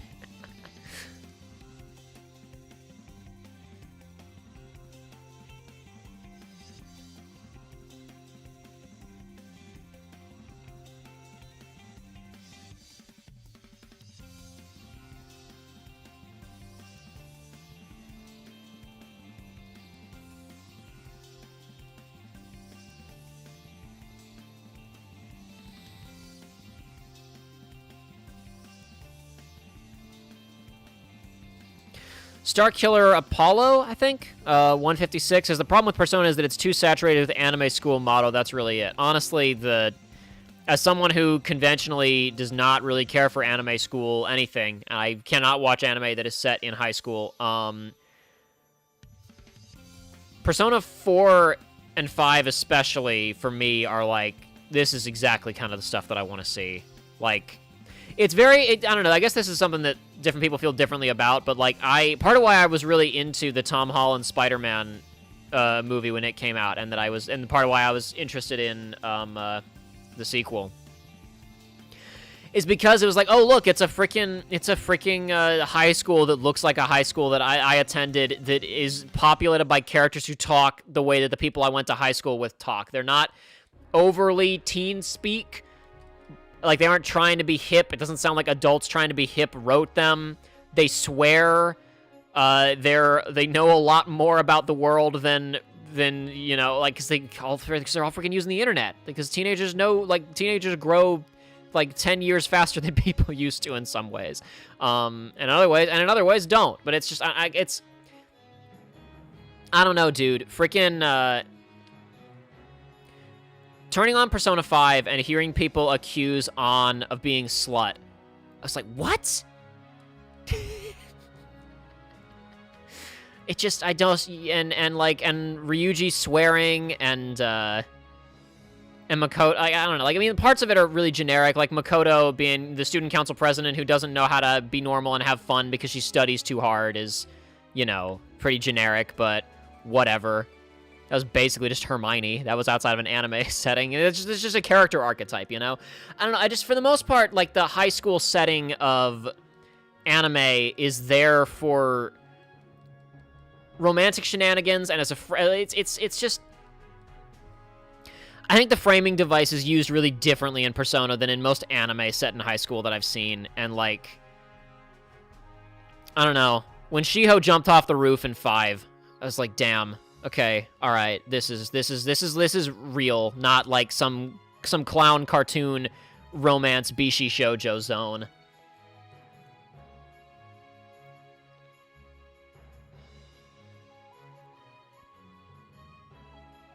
Same thing kind of went in 4 when they started breaking down what was actually going on with, like, Yosuke Hanamura and Chie Satonaka and Yukiko Amagi all being, like, kind of huge hypocrites and lying to themselves. I don't know. I really appreciated that it took the characters seriously. Of course, the Persona spin-offs don't take the characters seriously. For a demonstration of what most high school anime actually feels like versus what Persona feels like most of the time, look no further than a normal Persona game versus the Persona Q games, where every character is reduced to one character trait. Chie goes from relatively nuanced and damaged character who is trying to figure out what to do, how to, like, what she's gonna do with the rest of her life as she moves away from this kind of, like, really not good person that she was being. She's like, I'm gonna, you know, I think maybe what I want to do, instead of sitting around and being a nerd and being obsessed with kung fu movies, I should actually do something productive with my life. I should become a police officer and try and help people, and I should expand my horizons and have a little bit more confidence and not have this weird Yukiko situation going on anymore. And then you get to Q, and she's like, I like steak. Did somebody say steak? I like meat. I like eating meat a lot. I'm a girl, and I like eating meat. That's weird. Girls aren't supposed to like eating meat as much as I like eating meat.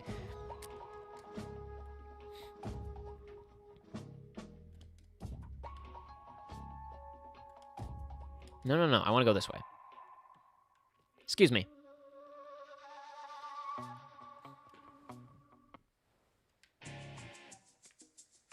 Where am I going? Here we go.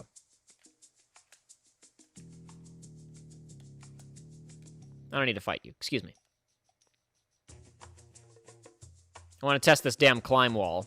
Where does this get me to? Because that whole climb wall just got torn up in the cinematic boss fights. All this is a reverse entrance into the Gorgaga's empty lair. Where does this go now? Oh, did I forget to pick that up before? Like a dumbass would do? Damn! Okay, good thing I came back for that. Wait a second! Is this a massive sequence break? I think this is a massive sequence break. Because you're supposed to go through the village, aren't you? You can skip the whole village section doing this. Yeah, this is where the village lets out. Yeah, this is a sequence break. Because this is the ending of the village sequence in here, isn't it? No, it's not. I guess this is just a bonus. This is just a secret? What do we have here? This is quite a bit of presentation for a chest that doesn't contain purple.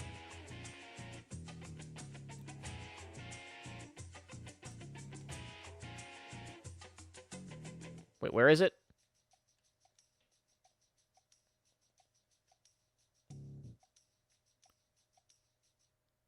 What on earth? That was a lot of presentation for a Pop-Tart colored 90s colored BD. Damn, dude. All right. He's gonna kill me if I jump down here? It's not. Okay, that was polite of it. I thought for sure it was gonna kill me for nothing. Damn, dude. What's up here? Where does that go? How do I get up there? Is that anything, or is that just... That's fake, isn't it? Yeah, that's fake. Okay, that's just aesthetic. Got it. That doesn't go anywhere. All right. Whew. I was about to give myself a real headache.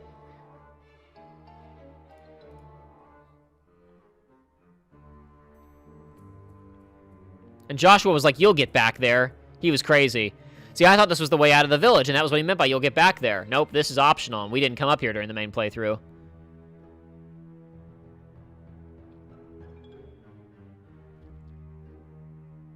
Potions? Wow, amazing.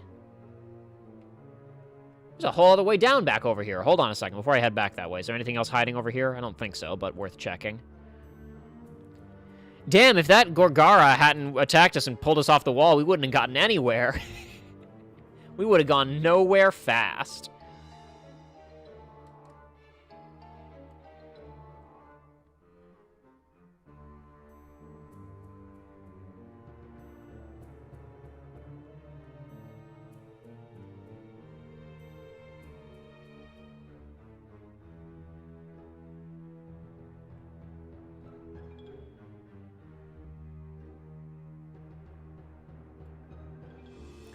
This is just a really long walk back down. They didn't bother to put any other secrets on it. It's just you walk back down for a long time. But that's okay, I guess.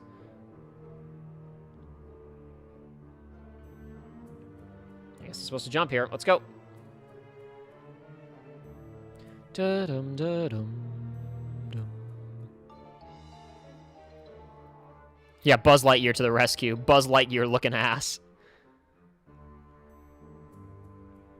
No, hold on. What do you got, BD? Oh, you're going to scan the climb wall. That's fine.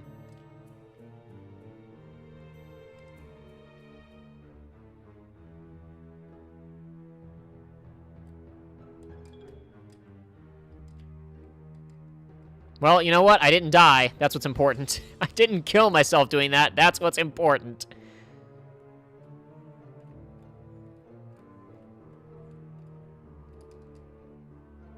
Damn, I killed his friend real fast. You know what? Don't stop. You, up here, you. Come on. There you go. Gone. The simplest solution is often the best one. That didn't push him off, did it? Damn it.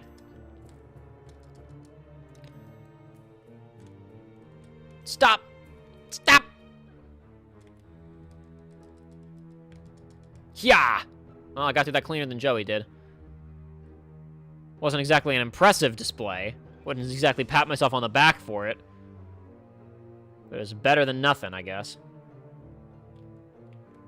Wrong one.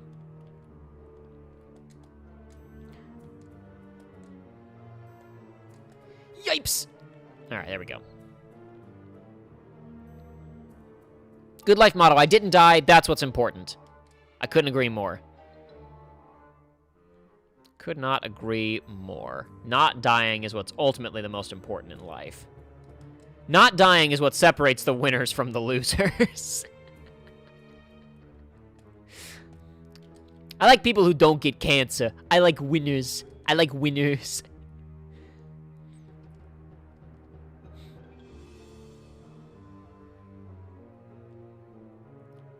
That was a, back when Jon Stewart was still doing The Daily Show and before Donald Trump was president. Donald Trump said something somebody said something about, McCain being a war hero, and he was like, he got captured. That doesn't make someone a hero to me. And they cut back to Stewart, and he was like, and screw cancer patients, too. I like people who don't get cancer. I like winners. I like people who don't get cancer.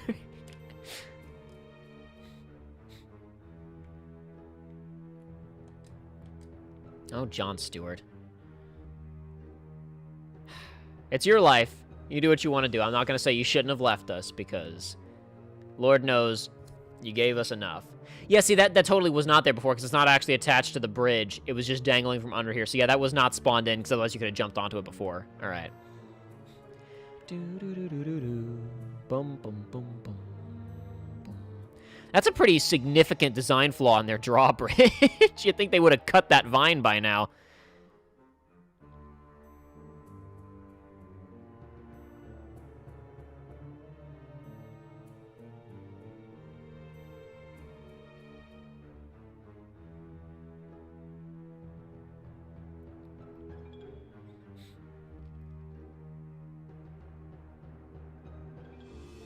I see people talking a little bit about presentation of gender and romance, I guess, in JRPGs and Japanese media, talking about tsundere stuff, I think. I'm missing most of the conversation, I think.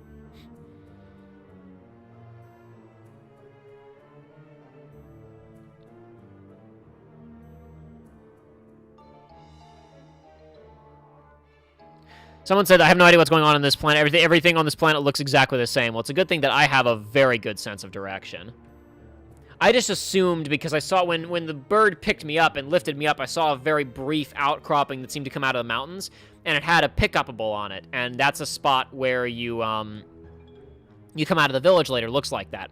I should have realized that it wasn't, because I saw the mantis earlier, and that outcropping is on the far end of the mountain from where the mantis is, so I couldn't have seen the mantis from that outcropping. I should have realized that that was not it, and I was going towards optional content, but...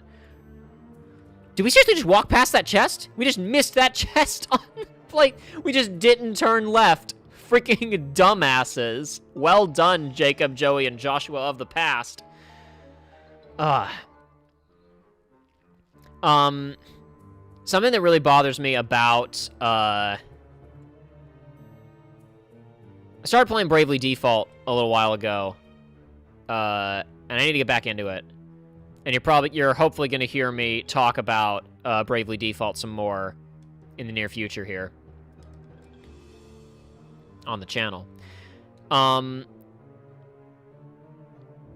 I put this? It's really weird to me, and I was reminded of this because freaking Xenoblade Chronicles showed up again. Xenoblade Chronicles 2, specifically. Not Xenoblade Chronicles 1, because Xenoblade Chronicles 1 doesn't have this problem. At least not as much. No, not even really. It's just pretty straightforward. I really, really hate that in anime, you have character. This isn't in all anime. This is only in some anime. Let's be clear. In JRPGs and crap. You have this weird, like, double standard of... It's not even about women and men. So don't think I'm about to say something about, like, you know, gender or whatever. It's specifically just about presentation and, like... You can have a game where people's bazongas are falling out, where their boobs are bigger than their heads. These weird things you collect hot girls in Xenoblade Chronicles 2 like Pokemon. And just asses are out. Everybody is like, okay, girls, ass out constantly, and bazongas are spilling all over the place. And yet, like, no one knows what sex is. And they're like, oh, no, oh, I could never, make up your mind. Have boobs in it, and have people bang, or don't. It's like you either have harem anime, like, you either go to literal porno, or you exist in this weird, sterile, sexless universe where, like, sex is something that only the audience knows about, and everybody in the show is constantly embarrassed and upset by it. Like, you know, Cowboy Bebop isn't a porno. People don't actually have, like, the only times that you see people, like, you're like, oh, people are having sex somewhere in this is, like, it's, like, off-screen or it's implied. But, like, you know that the characters have all had sex, and that they know what sex is, and, like, it's hard to explain. I don't know how to put it. It's like, when you watch a, you know, American television show, it's not literally a porno. People's bazongas aren't falling out, but, like, people know what having sex with someone is.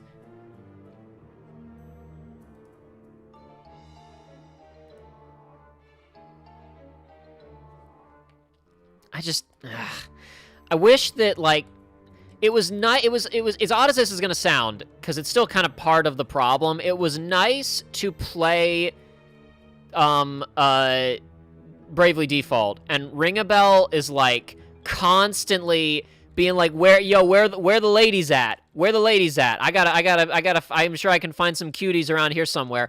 And the characters aren't like, how could you? They're just like, dude, you need to keep it in your pants, man. I don't know. It's just like,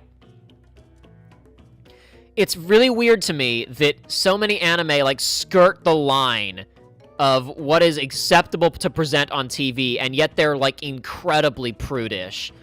The characters are, in-universe, everyone is a prude, but the creators are all perverts. Like, that makes it worse, you know what I mean?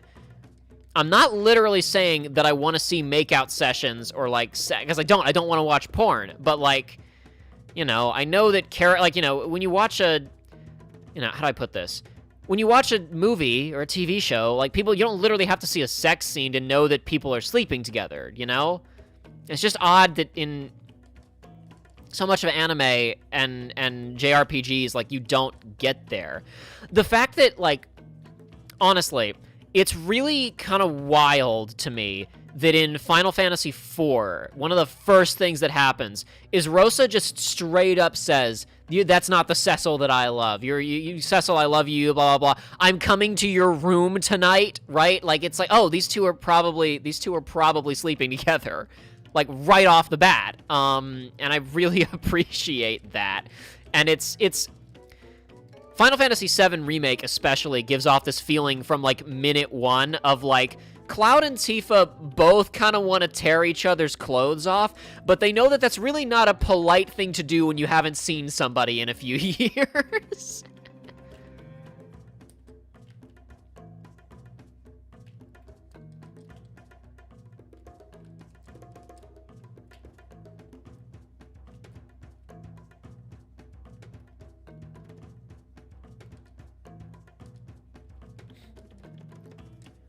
I made a joke about, in the 3-hour-long Kingdom Hearts 3 video, about Aerith being kawaii in the streets and senpai in the sheets, and somebody said, that's ridiculous, that's Jessie.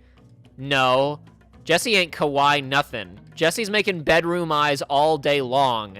Kawaii in the streets and senpai in the sheets means you're not, like, you're not on all the time.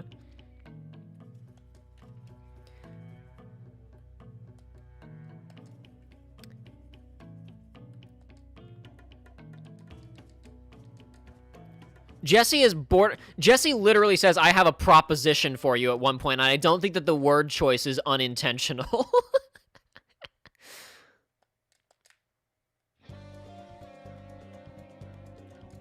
Anything hidden around here that we missed before or that I'm missing right now, I wonder?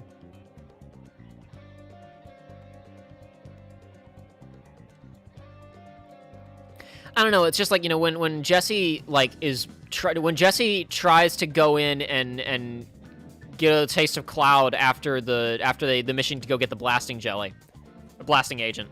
I said blasting jelly. That's Avatar. After that whole sequence where she tries to move in, Cloud doesn't go blush anime. He goes, "Are you really that desperate?"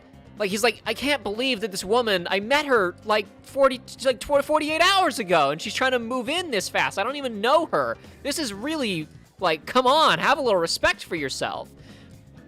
I appreciate that so much more than the usual fare of what? I don't know. I don't know about the girls and sex.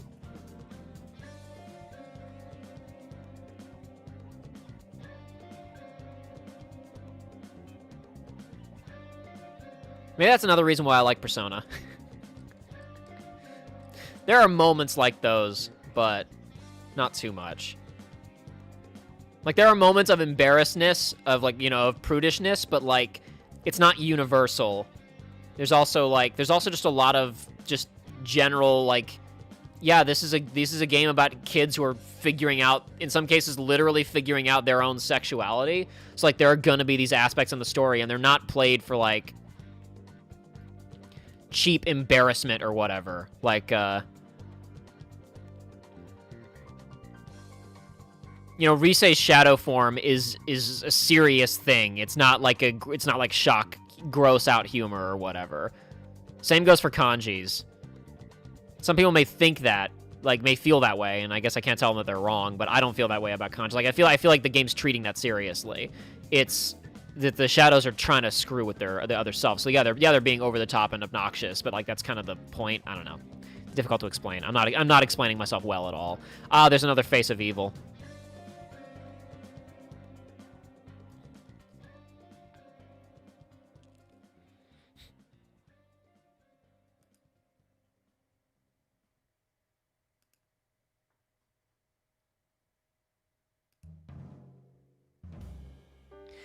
Yeah, Ninja Bunny said, you can have big boobs and stuff in a game and still keep it PG-13, but sex immediately makes it 18+. But yeah, like, people, that's my point, right, is that, you know, again, like, I can't think of a good example. I don't know. Like, any live action, whatever, The West Wing, right? There's tons of characters in The West Wing who wind up having, like, I mean, I shouldn't say that there are tons of characters who have sexual relationships, but, like, there are characters who have had sex and probably will continue to have sex. And there are at least a couple of, like, romantic subplots in that show. You don't need to see them in bed with each other. There's just, like, innuendo in the way that they talk and the way that they look at each other, and it's just, like, I just wish that... It's just really weird to me that anime is, like, here, we're just gonna spill boobs everywhere. And like, the joke is, like, oh, it's so embarrassing, I guess. It's like, pick one or the other. Have them or don't have them. Don't be like, here they are, but isn't it funny that they're here? It's just odd. I don't like it at all.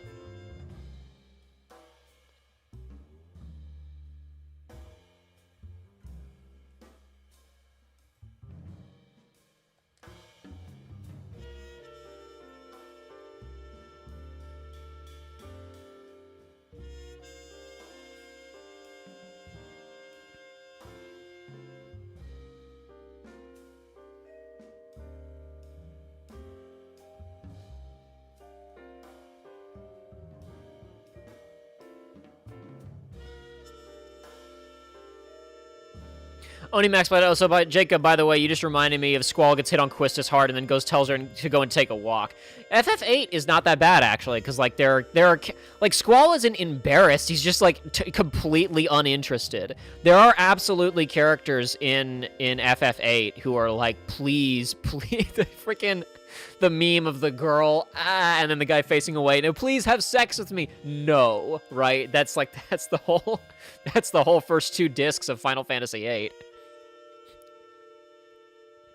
It's just very weird to me that JRPGs so often exist in these that something like Xenoblade 2 it exists in a universe that is essentially sexless, where simultaneously a huge part of the appeal is supposed to be summoning a gigantic ice bunny lady with boobs bigger than the rest of her body. Like, it just I do not care for it, folks. It's not my cup of tea. See, that bit we were on just a second ago, I got kind of distracted.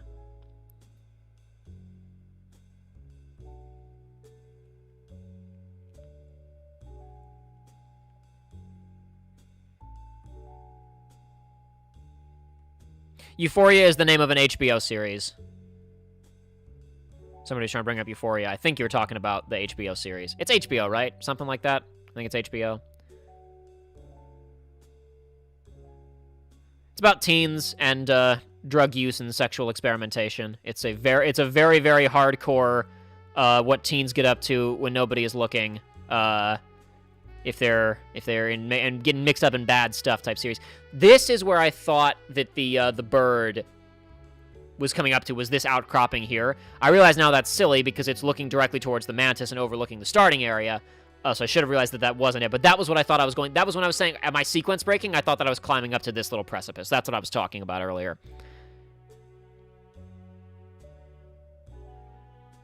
Oh, we're talking about some hentai. Okay, Euphoria is apparently a hentai, not the HBO series.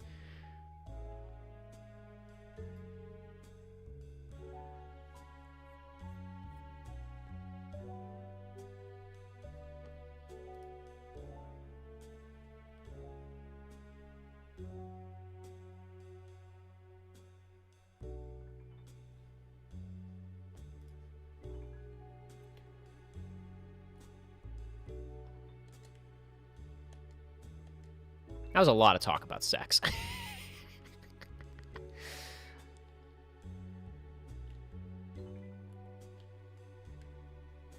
Bye. Bye.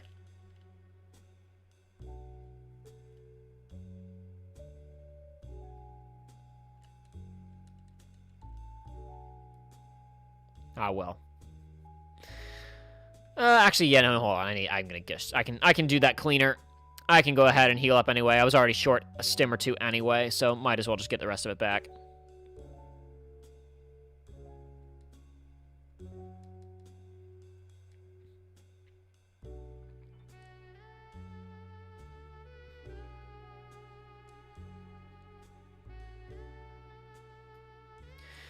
You see, to me, Octopath Traveler, I see people talking about Octopath. Octopath is like, that's really the quintessential Square doesn't get it game to me of the...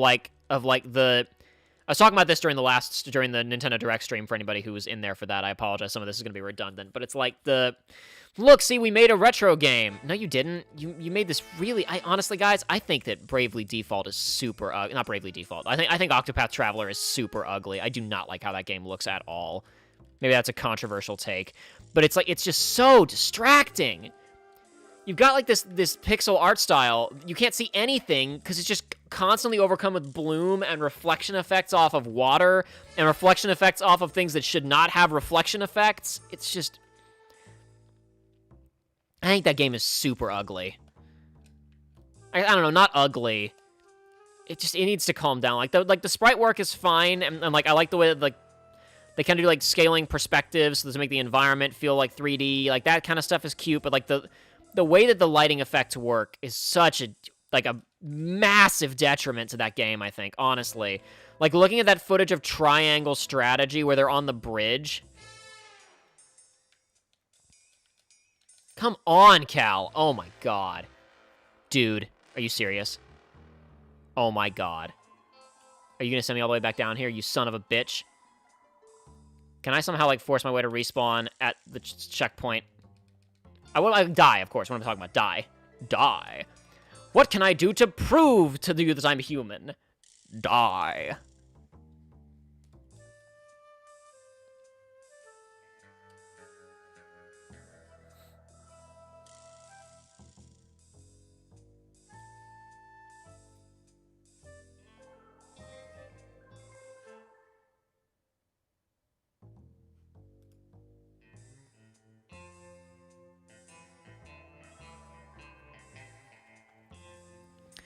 Like, to me, the entire aesthetic of Octopath is this weird, like, complete inability to understand what people want. Like, and a complete inability to accept the problems with their own design doctrine of, like, Square Enix has to be the highest end, has to be the cutting end, has to be the cutting edge, has to be the best looking. So if we're gonna make a pixel game, it's gotta be the wildest, best looking pixel game ever. And the way to make the wildest, best looking pixel game ever, obviously, gonna outrun that encounter. Obviously, the way to make the best looking pixel game ever is to just shove tons of bloom in there. And it's like the best looking pixel game ever. The way to do, you go like the Owlboy direction, the quotation marks hi-fi or whatever it's called, like, you know, the really detailed pixel artwork stuff, right? That's what you're looking for. You don't want, like, you want better sprite work, not weirdo stuff shoved on top of the sprite work. Like, you're completely missing the point. Because now, like, because sprites existed because the pixel artwork existed because there was only a certain number of pixels that could be rendered on screen, right? Now that's not the problem anymore, so we can use whatever number we want to depict whatever the hell we want. You should be using the fact that you're a studio with big teams and tons of money to make the best looking pixel games ever that kick all these indie games' asses, and instead you're doing, like, kind of slightly below average by modern standards pixel art and shoving bloom and the super duper graphics pack from Minecraft that never came out on top of it.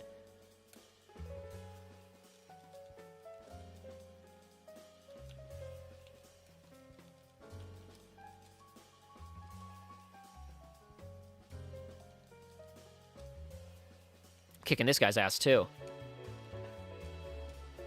Done. That was one of the rare beasts.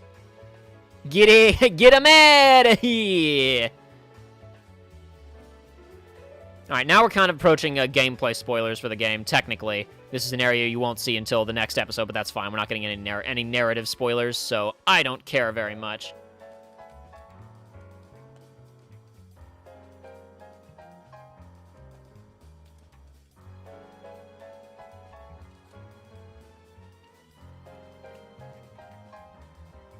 At least it's not the FF6 mobile port. These are valid points that you're making right here, Crossburn.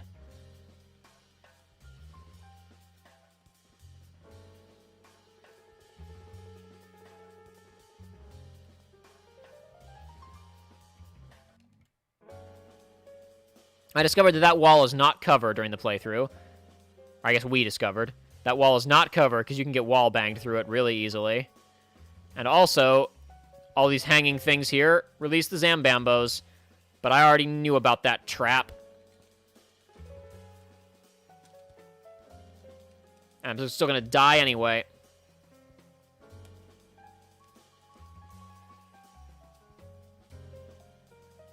Damn. Kicked my ass. I went in too confident. I was trying to do the hold down square and spin the lightsaber, and it would not come out because I was getting my ass kicked too hard. I should have just pushed them all off the cliff. It's the easiest thing.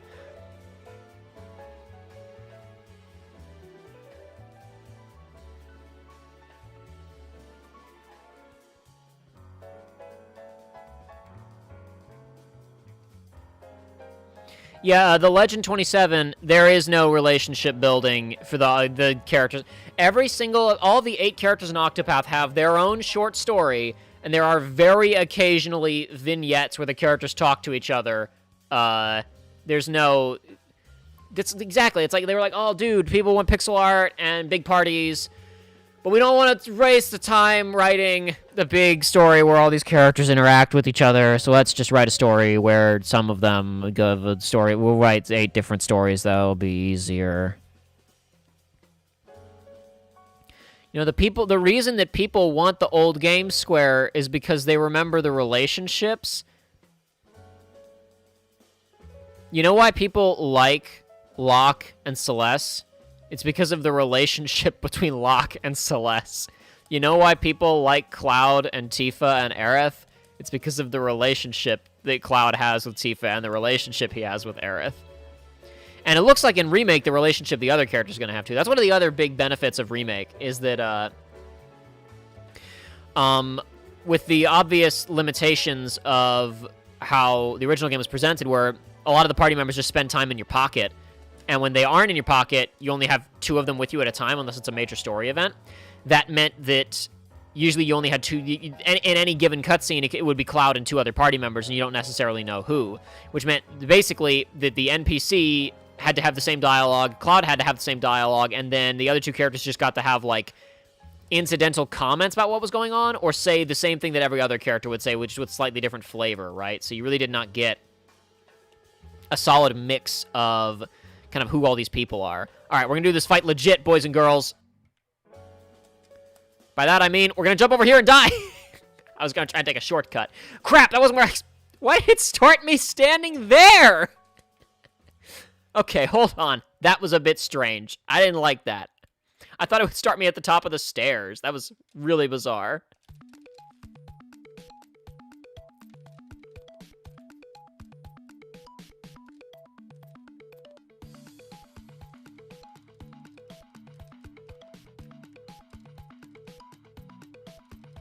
All right, now that there's still wall, yeah, this thing right here is not cover. I keep getting wall banged through it, I think. Well, that would explain why I can't even stand on it. It doesn't really exist.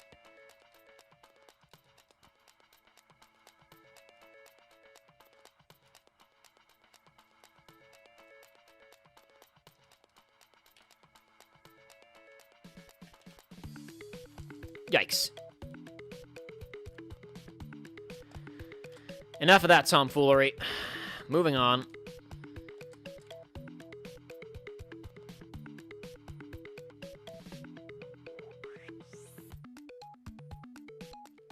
Allison Watts, there's going to be a date scene with Barrett. There's no way they won't do that.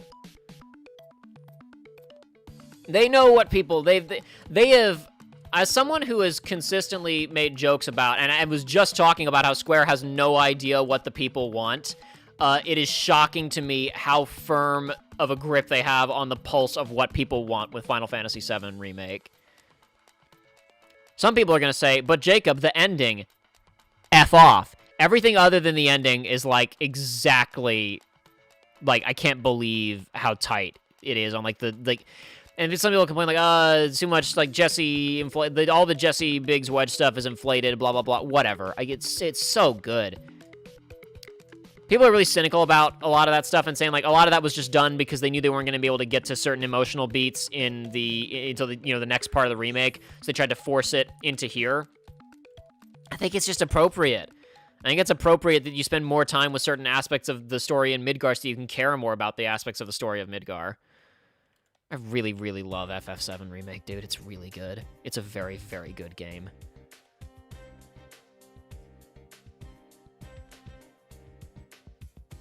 And I even like the ending. Other people do not. I think it's badass. But whatever.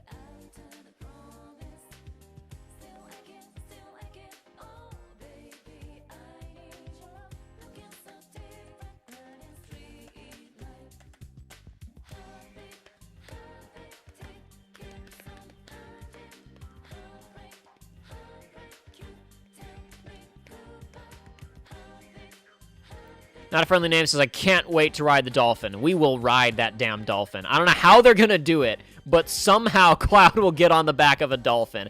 They may have to recontextualize it somehow.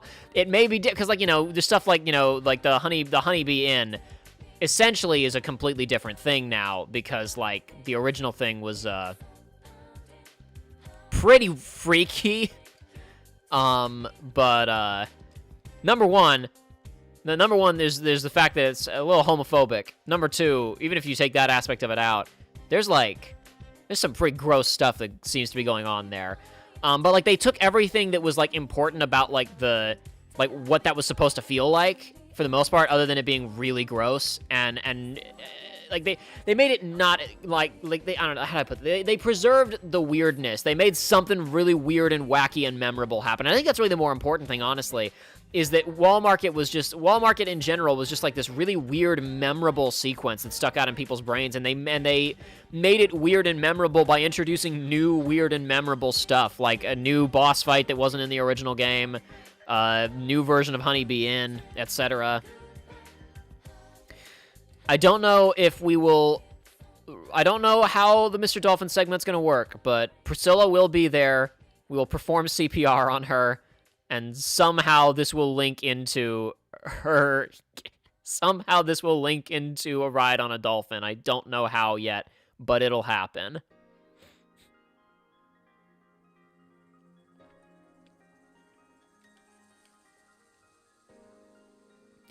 Alandi22, like the FF7's ending, it's just that Defying Destiny wasn't really a theme. I don't think it's really about theming at that point, once you get there. I don't think that's really the, You're really starting down a very meta situation with that game, which is the external pressure to remake FF7. I don't want to get too meta about it, but it's like I gotta be honest, guys, like, I didn't give a crap about FF7 Remake, really, and, like, playing it, I had a good time. I would not have been, like, excited for the sequel if the ending hadn't happened the way that it did, because I don't need to see the same thing that I've seen before. And to me, what's really important about the ending of FF7 is that... How do I put this?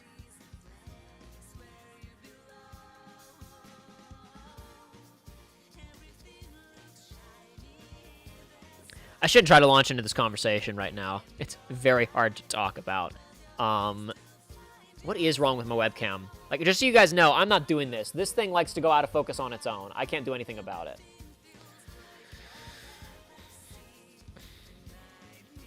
Oyam Norwega, the homophobic part of FF7 Remake is the gross-out humor with all the guys in the bathtub and the implied rape.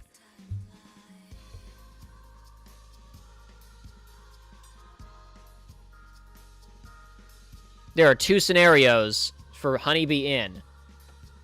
What is wrong with you? Seriously. There are 2 scenarios for Honeybee Inn in original FF7 Remake. One of them is you wind up in a bathtub with a bunch of dudes, and the joke is, lol, Cloud's in the bathtub with a bunch of dudes who are inviting him out to a cabin in the woods for summertime hangouts, and it sounds very intimate. And then the other one is Cloud has like a head seizure and sees like a version of himself, and he wakes up and there's a guy over. It's weird. It's a weird sequence.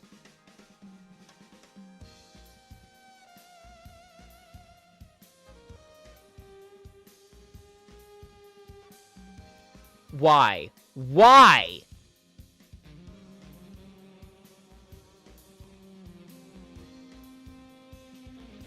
Is there not enough light on my face and you can't tell where I am? Is that the problem here?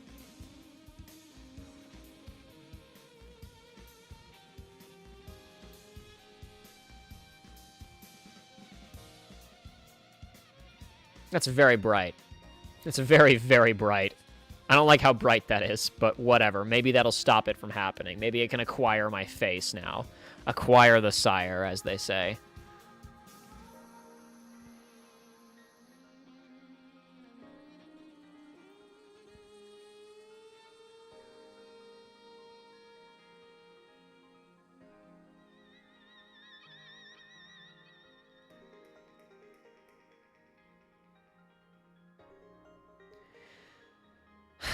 I don't know. I really just think that, like, I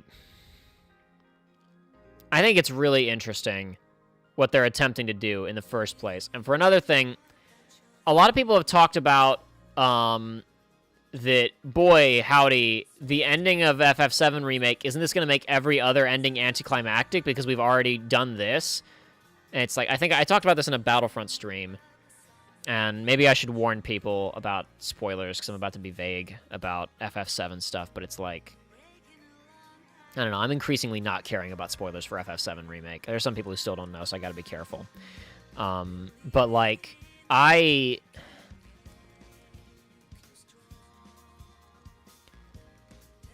if you want to know what kind of, I guess maybe this is a question of what fan service I'm susceptible to, but it's like, for me, the ending of FF7 Remake, like, antiquates Advent Children.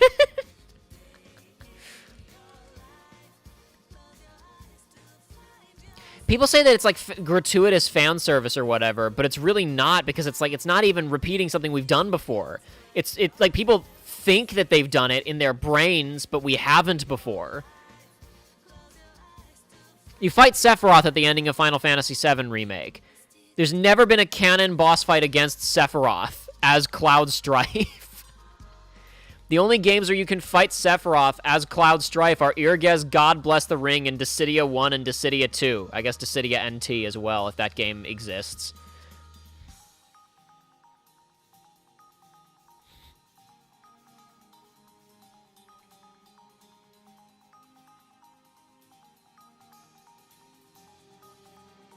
Alandi22, I don't want you to think that we were, like... How do I put this? When we played FF7 Remake back in the day, we were not, like, in on the joke. We were laughing at, like, I can't believe that this is in this. Because Joey and Price had not seen any of that before and did not know what was about to happen. And when I was reading the dialogue, I was just trying to play it. This may sound bad. I was trying to play it straight. Just because, like, this is what it is. And just, like, look at this. Look at this thing that they've done.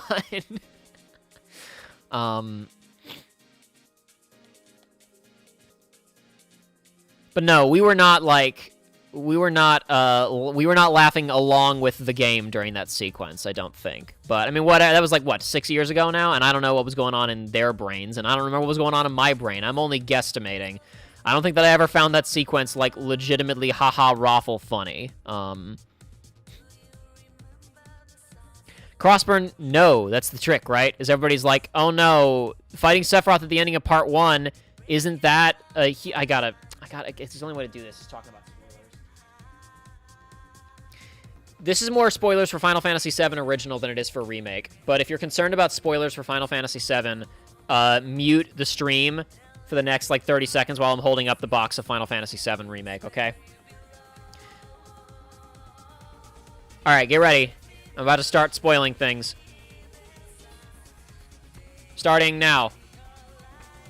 Sephiroth doesn't exist anymore in Final Fantasy VII. Sephiroth was cut in half 5 years before Final Fantasy VII started, and he fell into the life stream. And currently, his torso is sitting inside of a crystal in an iceberg. And every appearance that he makes as a man in a cloak with a sword in Final Fantasy VII Original is either in a flashback to the Nibelheim incident, or him possessing one of the failed Sephiroth clones, or head seizures that Cloud is having. And, whatchamacallit, at the ending of Final Fantasy VII, you fight One-Winged Angel and Bizarro Sephiroth, which are mutations of Sephiroth and Genova cells that exist within the life stream. You fight the concept of Sephiroth at the ending of Final Fantasy VII. And the only fight with the guy with a sword in Final Fantasy VII is the final fight of Final Fantasy VII, which is just a cinematic thing where you do Omni Slash and kill him in one hit. Or I guess technically 25 hits, or however many times you hit him with Omni Slash. The only times that Cloud Strife has fought Sephiroth in a sword fight, the only times that's ever happened are in Advent Children, where he fights a recompiled nobody ghost of Sephiroth, and in Kingdom Hearts and Dissidia. There has never been... The only canon boss fights against Sephiroth, the dude with the sword, are in Crisis Core and Kingdom Hearts 1 and 2, where you play as Zack and Sora, respectively. And I think, and like, we talked about this during the Nintendo stream we did the other day. Advent Children is just such a visual mess that I really can't even enjoy it often. And, like, having an actually really well put together and exciting sword fight against Sephiroth that starts out with Cloud, and then procedurally the rest of the party comes in, and you all have a real fight against him is such a, like, it's like, oh man, how are we gonna, isn't it gonna be anticlimactic when we fight Sephiroth later in Final Fantasy VII Remake projects? No! Because there is no canon fight against Sephiroth in Final Fantasy VII. Because in Remake, you're fighting, spoilers for the ending of Remake now, I'll give another 5 seconds, I guess, just in case you were here for FF7 spoilers, but not Remake spoilers. Bobcat says, is Sephiroth even real in Kingdom Hearts? No, Bobcat, you've misunderstood. Sephiroth and Cloud are real. It's Tifa who's a figment of Cloud's imagination. Keep up with Mr. Navura's genius vision, please. Okay. Crossprince is laughing at the honeybee and feels like laughing at a David Cage game. Yeah, the same... I laugh at and make fun of David Cage, but he's not exactly harmless. I think that, like, the Sephiroth that you're fighting at the ending of FF7 Remake is time-traveling, possibly Advent Children Sephiroth. Which means he may be a recompiled nobody, or maybe he's a version of himself from the past with future knowledge. It literally doesn't matter who Sephiroth is at the ending of Remake. It doesn't matter. The lore of what's happening, like, is pointless. The lore of what's happening is not important. And I'm not going to get into it any more than that right now because I don't need to say anything else. But, like, having an actual real fight against Sephiroth. Sarcastic One says, Jacob, do you think most people understand how Sephiroth works in 7 Original? I had to read wikis after the fact to even understand the mechanics behind that. Here's the thing. Here's where I'm at, Sarcastic One. Here's where I'm at on that. The people who were whining and complaining about Malore, how could they do this? How could they have put this Sephiroth fight in here? Are people who are hardcore enough fans of Final Fantasy VII that if they don't know that, then I don't think they have a right to complain. Because, like, the fact of the matter is, here's the thing, right? Is I think people are upset about FF7 Remake because they are looking at it as, like, oh no, they're ruining it.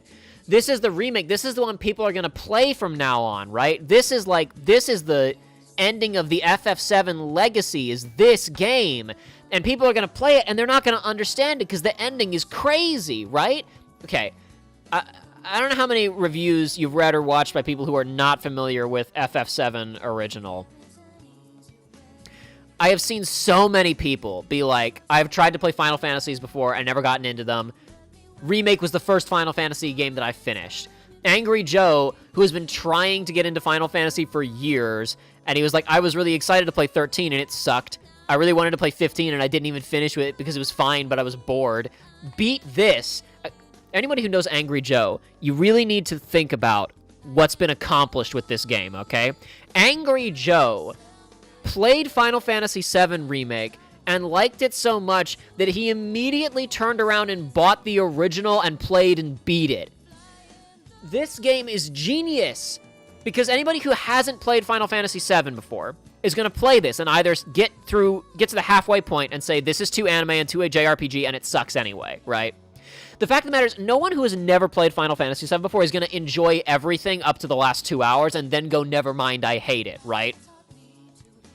So anybody who gets into the game here, who gets into it because Cloud, Tifa, Aerith, Barrett, Jesse, Biggs, and Wedge are all fun characters, and the setting is interesting, and I think that this game, personally, other than the side quests before ascending, other than the point where the game gets derailed with side quests before ascending to the plate for, like, the final sequence of events, other than that branch of side quests, I think this game is immaculately paced, but we'll talk about that perhaps another time.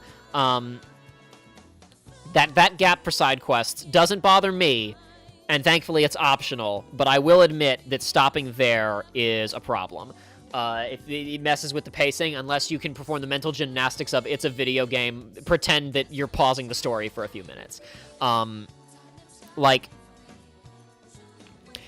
if someone gets through this game and they just enjoy it on its own merits, because I think it's really good, and then they get to the ending and all that crazy stuff happens, they're not going to go, oh, never mind, I don't like it anymore. They're going to go, huh, I guess that, I wonder if I missed something. And then they'll either do a Google search, or they'll say, I can't wait 3 more years to find out what happens next. I'll just go play the original. And then either way, they'll go either after after 40 hours of playing the original, or the second sewer visit is also terrible, only Max played. I forgot about that. The second sewer visit sucks. That's correct. I agree. The second sewer visit was a bad idea. That was a poor idea. That part isn't optional. That's the worst part of the entire game. Optional sewer mission is the worst part of the game. Not optional. The required secondary sewer mission is the worst part of the game. I agree with that. Totally forgot. Yeah, plus Cloud's hot, everybody's saying. I think Cloud being hot is a legitimate enough reason to buy the game. Listen, these things are all valid reasons to purchase Final Fantasy VII Remake. I guess, honestly, I can put this down because I'm done talking about spoilers now, I think. I really honestly think that anybody who has never played the original before is going to... And if they're either going to decide that they don't like it before they get to the ending anyway and probably not finish it, or they're going to really like it and get to the ending and go, huh, I didn't quite understand that. Let me do a quick Google search or go play the original game. And then either way, they'll probably come out on the other end going, huh!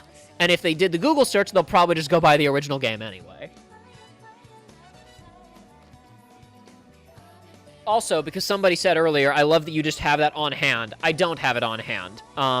The reason that I was able to reach over and grab FF7 so quick is because I am currently not in my normal filming space. My house has a detached garage with a kind of apartment space above it. Though I live in the main house, and we typically use that apartment as like a guest room if we have guests. When we don't have guests, it's my office. It's where I work typically. It's where we record stuff. It's where I edit. It's where I work most of the day. A little while ago, my father contracted the COVID. He's fine now, don't worry. He had only mild symptoms. He got meds. He didn't have to go to a hospital or anything. He was fine. That is part of why filming of things has been delayed recently, because he got sick. But for safety purposes, miraculously, somehow my mother and I didn't get it. I shouldn't say miraculously. We're all really careful. We're all very careful. But so he was living in that kind of detached garage apartment for a while. Quarantine essentially, right? So that we wouldn't get sick, hopefully. With that in mind, when we realized we're going to move him over there to make this easier on everybody so that we're not all like walking around on eggshells and wearing masks in the house because that's stupid and, sanitizing everything. Then I was like, well, I can't not work for 3 weeks. So I moved all my stuff over to another room in the main house, and I brought over things that I thought that I would need in the immediate future, such as these. Obviously, we did need this because we're playing it right now. And a couple other things that I thought that I would play soon. And in one instance, a game that is just a prop. Persona 4 Arena Ultimax, which I don't even intend to play, but I need the box as a prop for a video that I'm going to make soon. So I literally just have them sitting over here on a chair next to the sofa because I don't have, like, a shelf. I mean, I could just stick them on a shelf, but, like, I just haven't because it doesn't matter. So that's why I could literally reach over and grab it, is because I just kind of have a consolidated workspace that I'm in here, and I just brought over the stuff that's here. But yeah, and then he's fine now, and that whole space is thoroughly sanitized, and I can move everything back over right now. But with the wave of cold that is currently sweeping across the United States of America, we are left with very cold weather and bad energy bills, right? So basically, I just thought, instead of moving back over there, no one will go over there right now, and that way we can keep the heat really low and, keep our energy bill down a bit. So I'm just continuing to work here. Plus, where I am right now is honestly it's honestly a really nice, convenient workspace for me. I can work well here. there are two major problems. Number one, if I'm working really late at night doing voiceover or streaming or recording something, I'm in the same house as other people.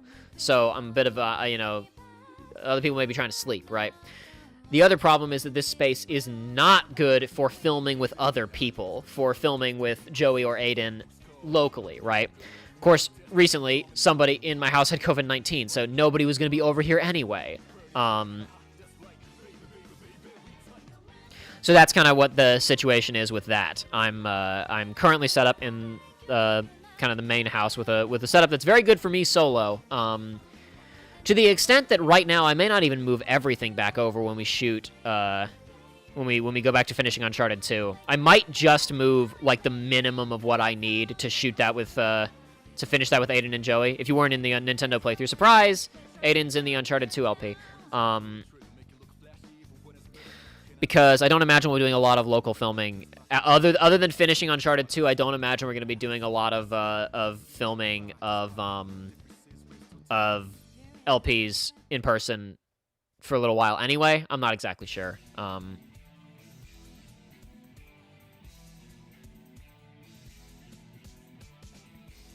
Alison Watts says, just be like my roommate and me. Keep your thermostat at 50 and bring your comforter with you wherever you go. Certainly an option. Regardless. So that's what's going on with that. Right? That's why I have video games just sitting right next to me.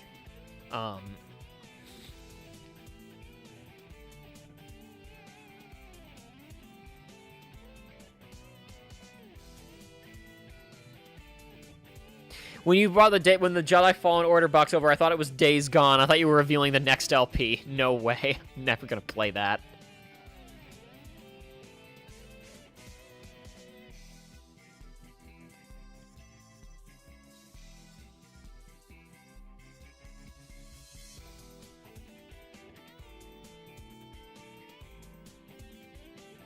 Anyway, the reason we've stopped here is because up here in this next room is the bit that I'm going to need to film, is the bit that we are here for, is why we did the emergency stream.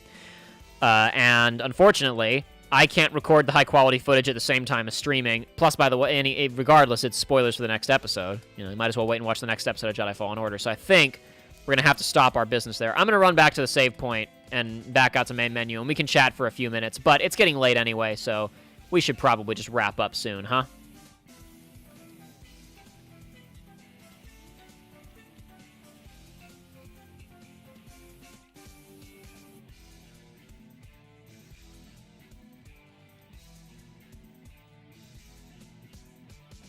I have 8 of these things. I have 8 stims. Go away. Like, what am I doing? Idiot.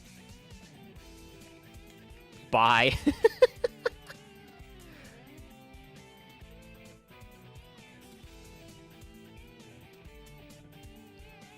Next LP confirmed to be Ruby Grim Eclipse. Hey, Jeremy, give me your best Weiss impression. That's all I've ever seen of Grim Eclipse or whatever it's called. Oh, I have 5 skill points. Let's spend some of these. Don't worry, Sarcastic One. I'm not going to play Pyramid Cave for 30 minutes. It's just the file that I have on my computer is an extended one. Burst slow. Garbo. Burst slow, more like Garbo.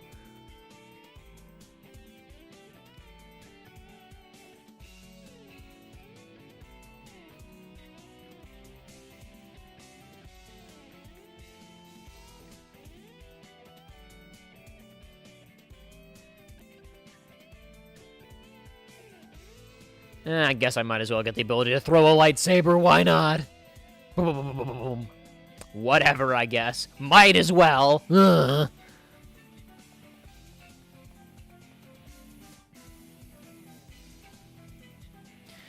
Previously once said 2.5 hours in, here's the reason for the stream. Yeah, that's what it is. I've said from the beginning, that's the... Oh, maybe you weren't here at the beginning. I don't know. That's what we were doing, yeah. That whole thing was getting... yeah, there's a cutscene that I need to record with no music, which might as well...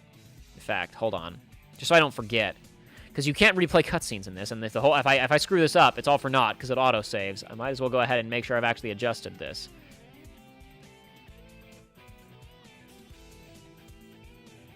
There would be no mistakes this time.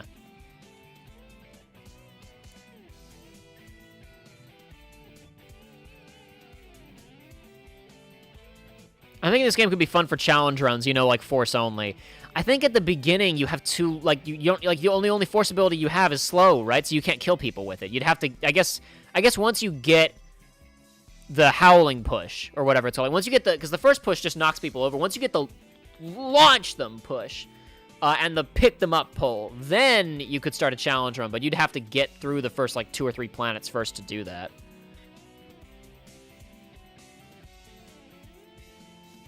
I have not watched WandaVision yet, JG. I'm not sure that I will. I mean, I'm seeing people say good things about it, and it's not even that I'm, like, necessary. I just don't really. I'll watch it sometime. Who cares? It's just I'm in no hurry to do. I'm in no hurry to engage with Marvel anything anytime soon, and not even out of, like, a dislike for the material. It's just like I got too much other stuff to do. I'm behind on videos to make, and I have other things that I'm already watching that I need to finish watching. So I don't need to add extra stuff to my to-do list, really.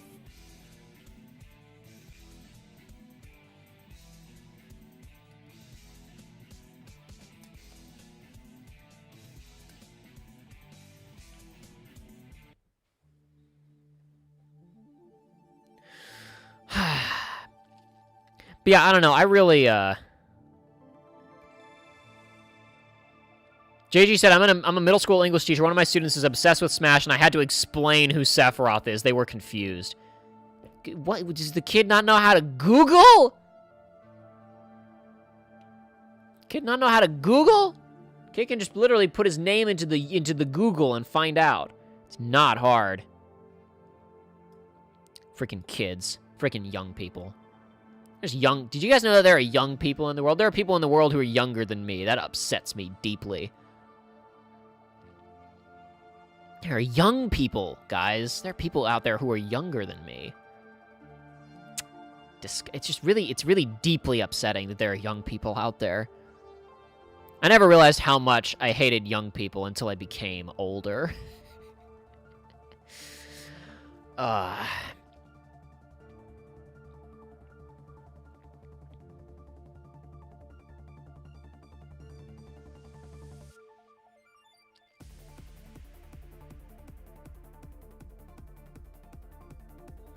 Yeah, I don't know. I really think, like, a lot of people who are upset about the way FF7 Remake is being handled are upset specifically because they think, like, oh no, this is going to be the... well, first of all, a lot of people are upset because of canon. Like they somehow think that if there are different things in this remake, then that means, like, that the original doesn't exist. Like... I'm trying to think of an example, but I can't... There's some kind of conversation I know somewhere in my head, but it's not coming to me. But it's like... People get so obsessed with what is and isn't canon, and it's so ridiculous. Like it doesn't... It's all fake. It doesn't matter. Oh no, dude, this like freaking when Star Trek, when the new Star Trek movies came out, and like Spock went back in time, and there was the new timeline, right? And people were like, does that mean the next gen never happened, and TOS never happened? And of course it never happened. It's a fictional TV show. It doesn't matter. Oh my god. I can't stand it.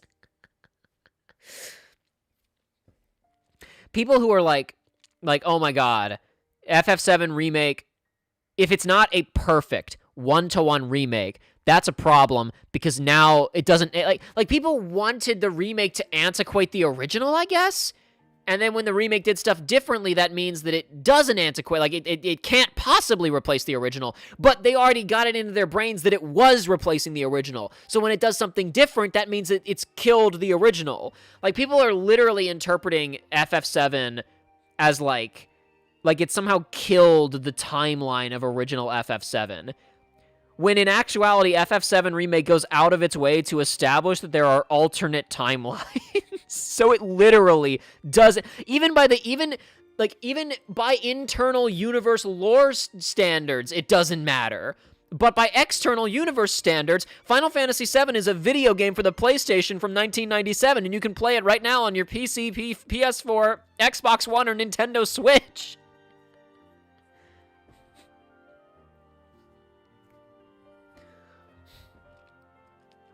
Boy, I have never understood when people looked at, like, in Last Jedi, when the antagonist of the movie, who is wrong And in this scene is firmly... When Kylo Ren talks about letting the past die, kill it if you have to, is literally the scene where he makes his full transition to villain. Because earlier in the movie, he was hesitant to kill his mother. He didn't want to kill his mother. He wasn't sure if he was going down the right path. He thought maybe he should be a good guy. And then in that scene, he's making his definitive declaration of, I just want to be an asshole for the sake of it. And somehow people thought that him saying, let the past die, kill it if you have to, tear down everything, they thought that was like Rian Johnson's manifesto on the series. Like, he hated... like, everybody thought that Rian Johnson was, like, a stealth Star Wars hater. When he's the nerdiest director Star Wars has ever had outside of George Lucas himself. I can say with the utmost confidence that Rian Johnson is the only person to ever direct a Star Wars movie who knew what a KOTOR was. I don't know. Fans are weird and get really defensive about things that they shouldn't get defensive about, I don't think. And canon and like, oh no, my precious lore, but hold on, did the original happen or not? None of it happened. It's not real. It doesn't matter what's canon. If Kingdom Hearts V-Cast had a really great story, it wouldn't matter if it was canon or not. Simultaneously, people are like, oh, dude, oh my god, gotta play Melody of Memory because it might have some canon lore in it. You mean 15 minutes of nothing happening?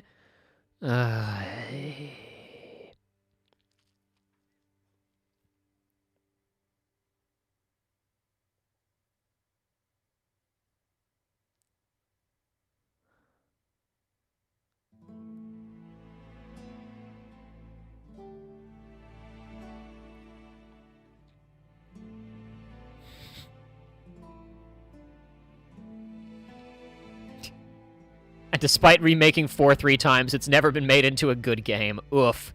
Woof. Shots fired on FF4 that I don't necessarily disagree with. I think I have a lot of respect for Final Fantasy IV, because, like, that was an extremely ambitious script. Like, that was the most ambitious script for a non-PC RPG ever at the time. And kicking it off with, like, a cinematic intro of the airships flying and then, like, you know, zoom in on the airships, essentially. Obviously, it was a cut, but, you know, it feels like a zoom in when you're playing it. And like I mentioned earlier, having Rosa just straight up already be in love with Cecil, like, they're already in a relationship. It's very... The whole game is much more melodramatic than it is dramatic, but... I get why it hit people so hard when they played it in 1990 or whenever it came out.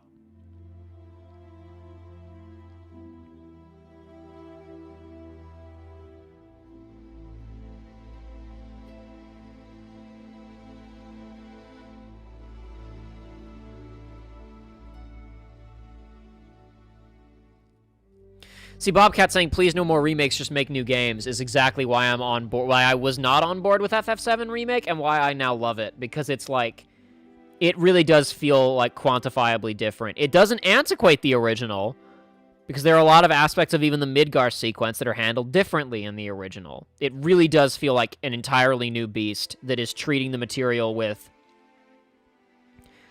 kind of an absurd amount of respect. Playing it and knowing, like, it's just, I don't know. It's also just really nice to see, like, Cloud and Tifa and Barrett and Aerith be, like, characters that I like again. Like, I really, really like the cast of FF7, and I like them even more after this. Like, I shouldn't even say I really, really like the cast of FF7. I like the cast of FF7 and really like a couple of characters. And post-remake, I really, really, really like the cast of FF7. Like, their handling of the main characters is so deft, and...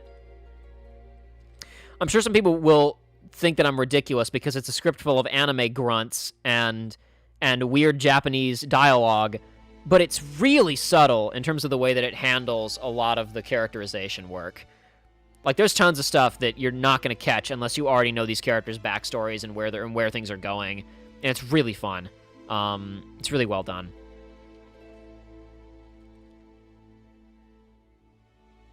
Ninja Bunny says FF4 is the worst mainline FF game? You have had some hot takes in the course of your time in the comments sections on my You think it's worse than FF2? Are you for real? That is a powerful take right there. Okay, that's fine. Okay, okie dokie.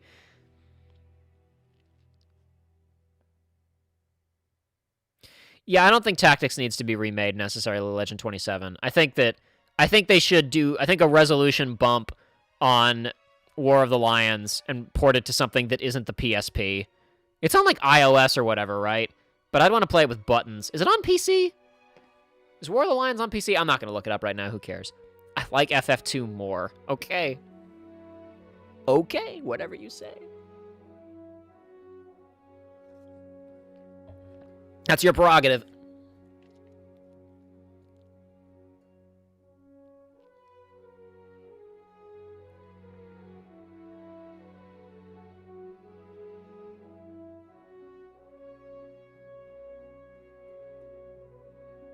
No, let's be very clear, guys. I don't think that FF4 is a masterpiece or anything like that. I just, I have a lot of respect for it. It was very ambitious for the time. I think its weaknesses are made readily apparent by the fact that it was then absolutely obliterated by 5, and then 5 dropped a nuclear, then 6 dropped a nuclear bomb on 5, which really just shows how much room for improvement there was. But I have respect for what 4 attempted, even though it would then immediately be 1-upped, 2-upped, and 10-upped.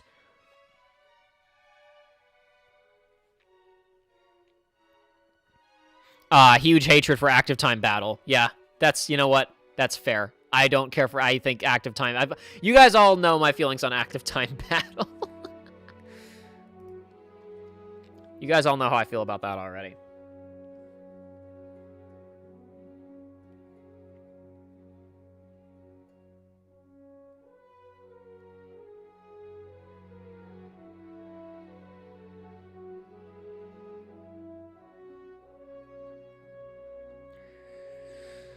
Oh, boy.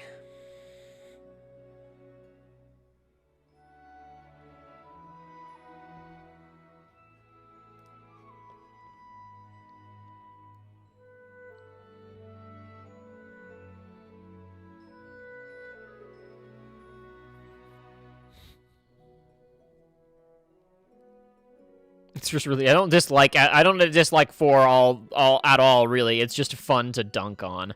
Yeah, fair.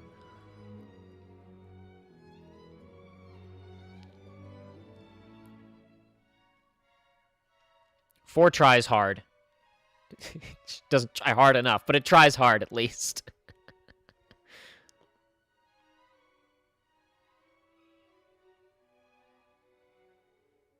ATB stands for, hey, this blows, says Bobcat.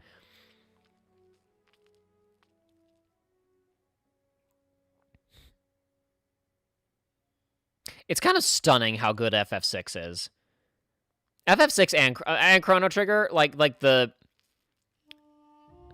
leap in presentational quality, script quality, like, it's kind of wild what they accomplished with those 2 games in rapid succession.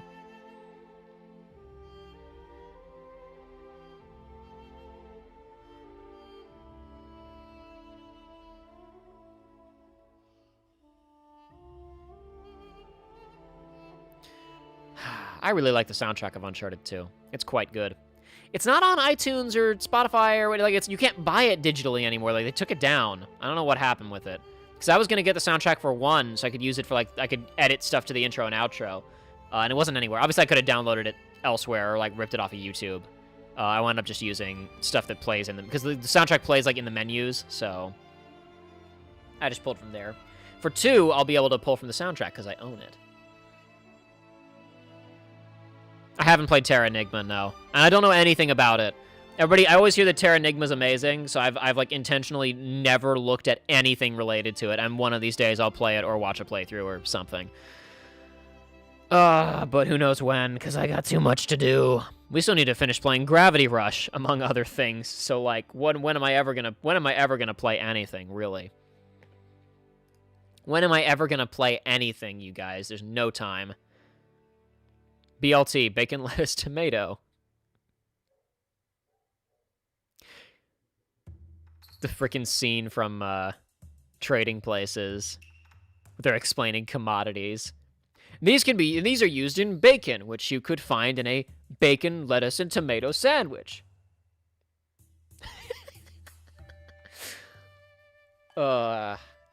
It's a subtle fourth wall break, but it's really good. When Eddie Murphy looks at the camera in that scene, it slays me. It's like, okay, come on.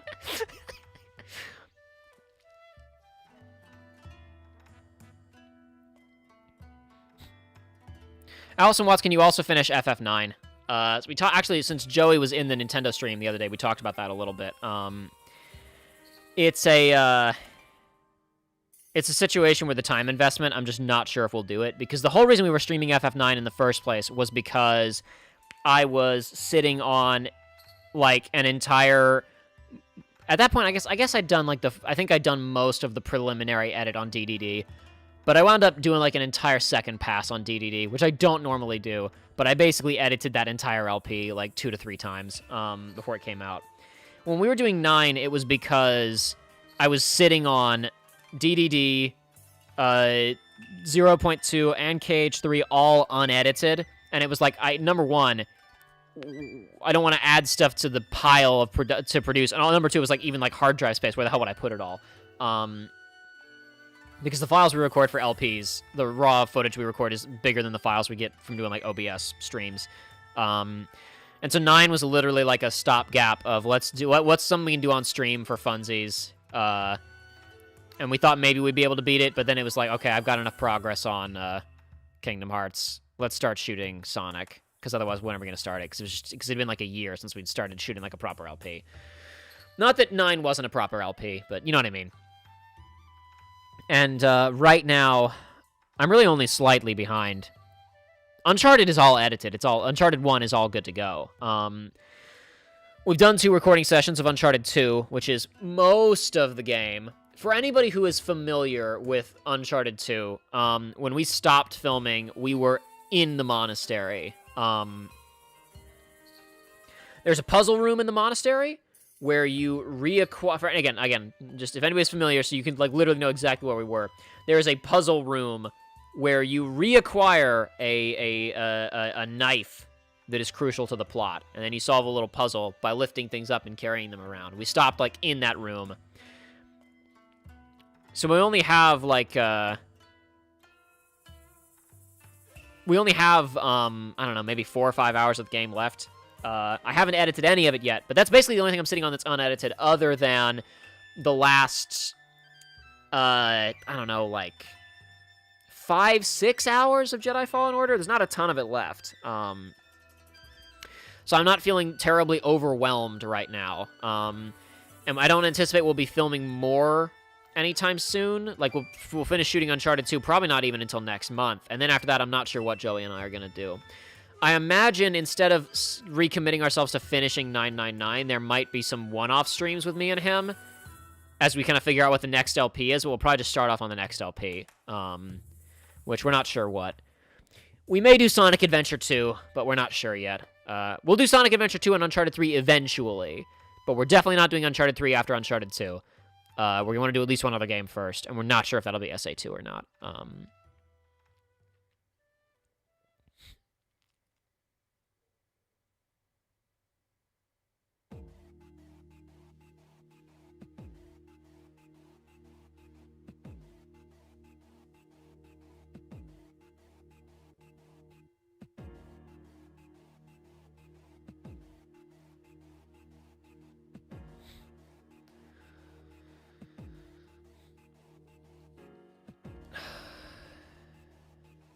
Did I just call Final Fantasy IX 999? I might have. Maybe I did. I don't know. If I said finish 999, I meant Final Fantasy IX. 999 was once on the production docket, because I really love that game. There was once upon a time I considered emulating it and playing it with Aiden. But now that it's like it has full voiceover, It's like, there's no point. Like, I don't see the point of doing a visual novel where, like, all the characters are voiced on the channel.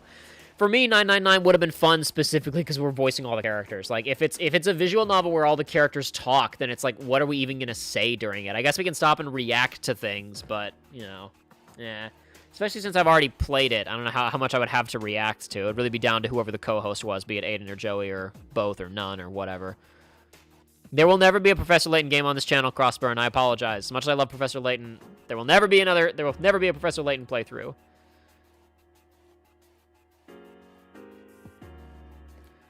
Just not in the cards, I'm afraid. Not gonna happen.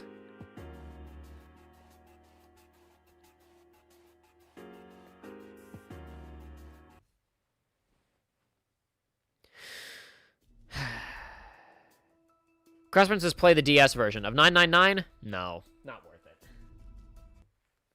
Not worth it.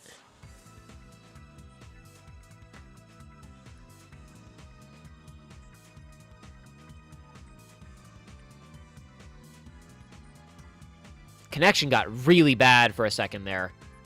It plummeted to 0 kilobytes a second. I don't know what that looked like on your guys' end. Didn't look good on this end.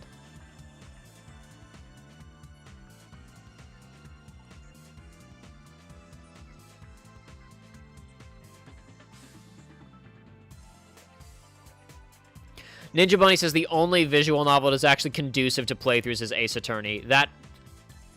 I feel like that might be true, actually. I feel like I might agree with that sentiment. Norweg asks, what's 999? 999 is the abbreviation for 9 hours, 9 persons, 9 doors, which is the first entry in the Zero Escape series, and one of my favorite games ever. It is a visual novel / puzzle game.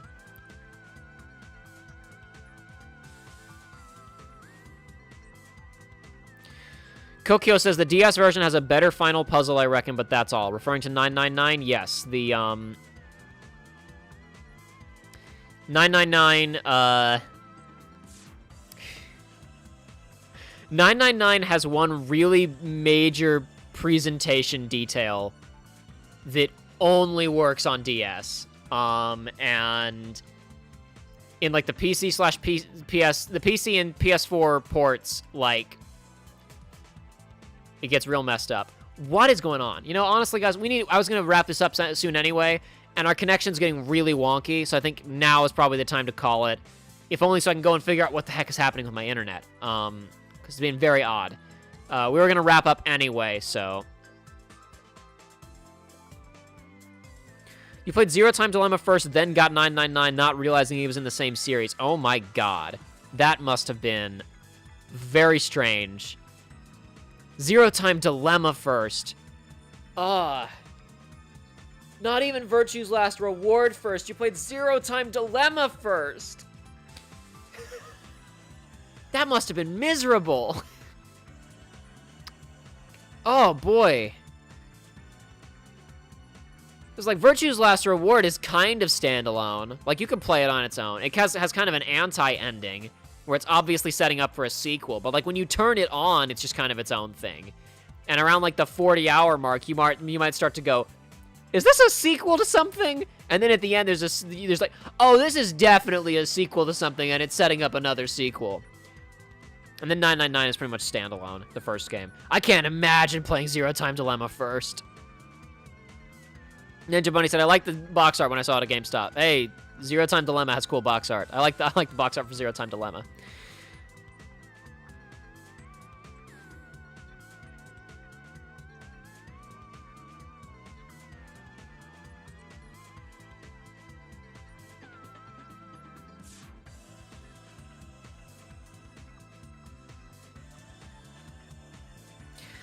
Yeah, folks, I think we're gonna call it there for the evening anyway, boys and girls. Expect the next episode of Jedi Fallen Order on Monday.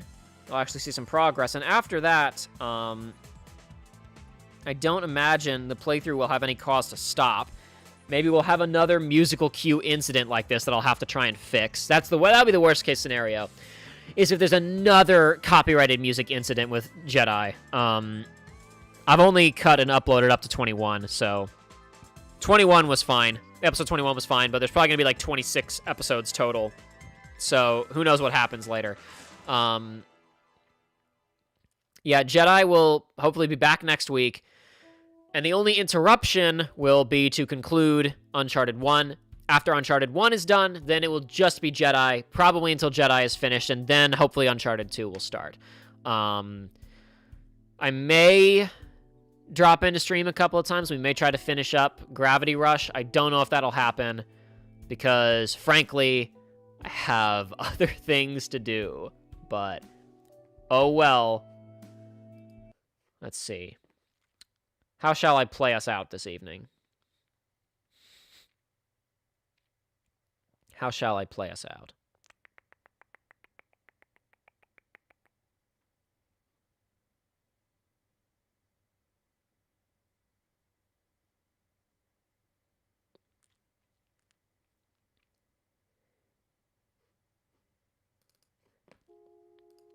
Adios, everybody. See you all next time.